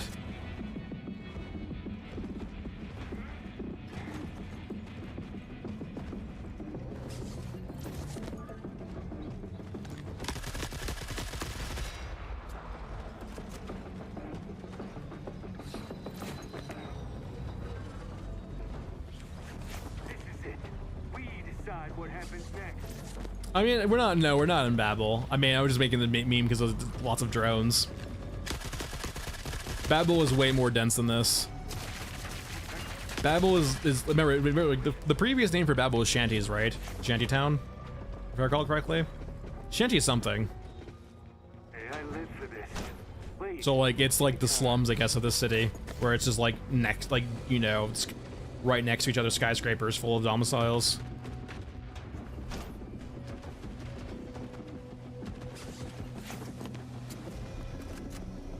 want to climb so badly.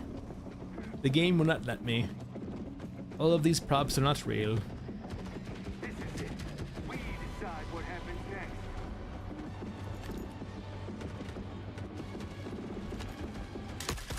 Hey. Get those corners.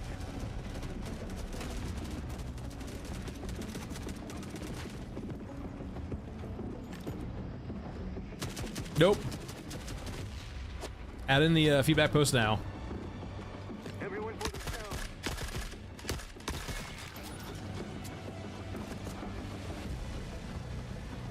I mean, is this not just New York though?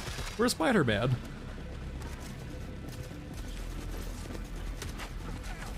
All right, I'm out of ammo here. Is that 2 grenade launcher guys? Oh god, how cursed is fucking that? I'm not fighting them. Let me go faster with my let me waddle faster with my revolver out. Ooh, gotcha.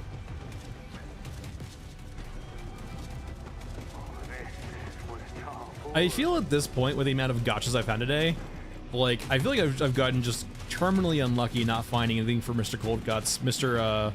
Meat Patty? Mr. Meat Patty.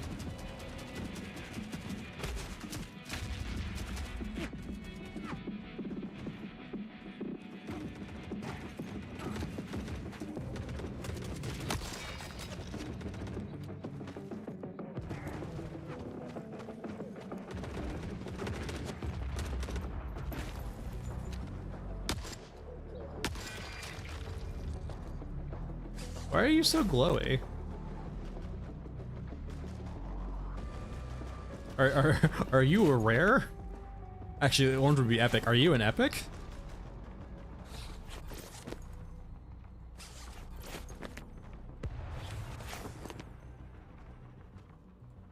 Oh, goodbye.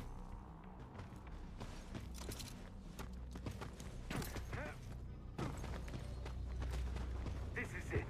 We decide what happens next. Leave me alone.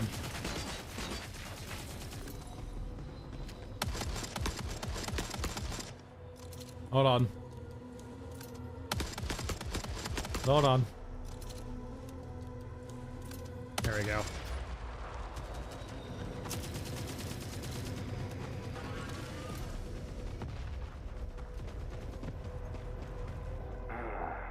Cold cuts, cotletta, polketta, At least we meat made patty, meat man. I'm never gonna pronounce it right, and that's kind of the.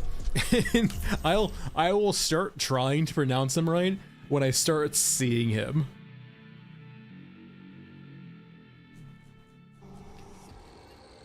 He's been out for like what, 2 months now? Never come across him. Perfectly fair. All right, that's it for right now. I'll be back in about an hour, hour and a half with Battlefield 6. But other than that, that's it for everyone today. We'll be back on Monday. Video scripting is almost done, which means then editing, but like this is a new video. It's like I'm editing, so like I'm not sure how long it will take me. So it might take some time. Yes, 2 streams. Next will be Battlefield 6. I'll be back in about an hour and a half. All right. See you guys in a bit. Bye all.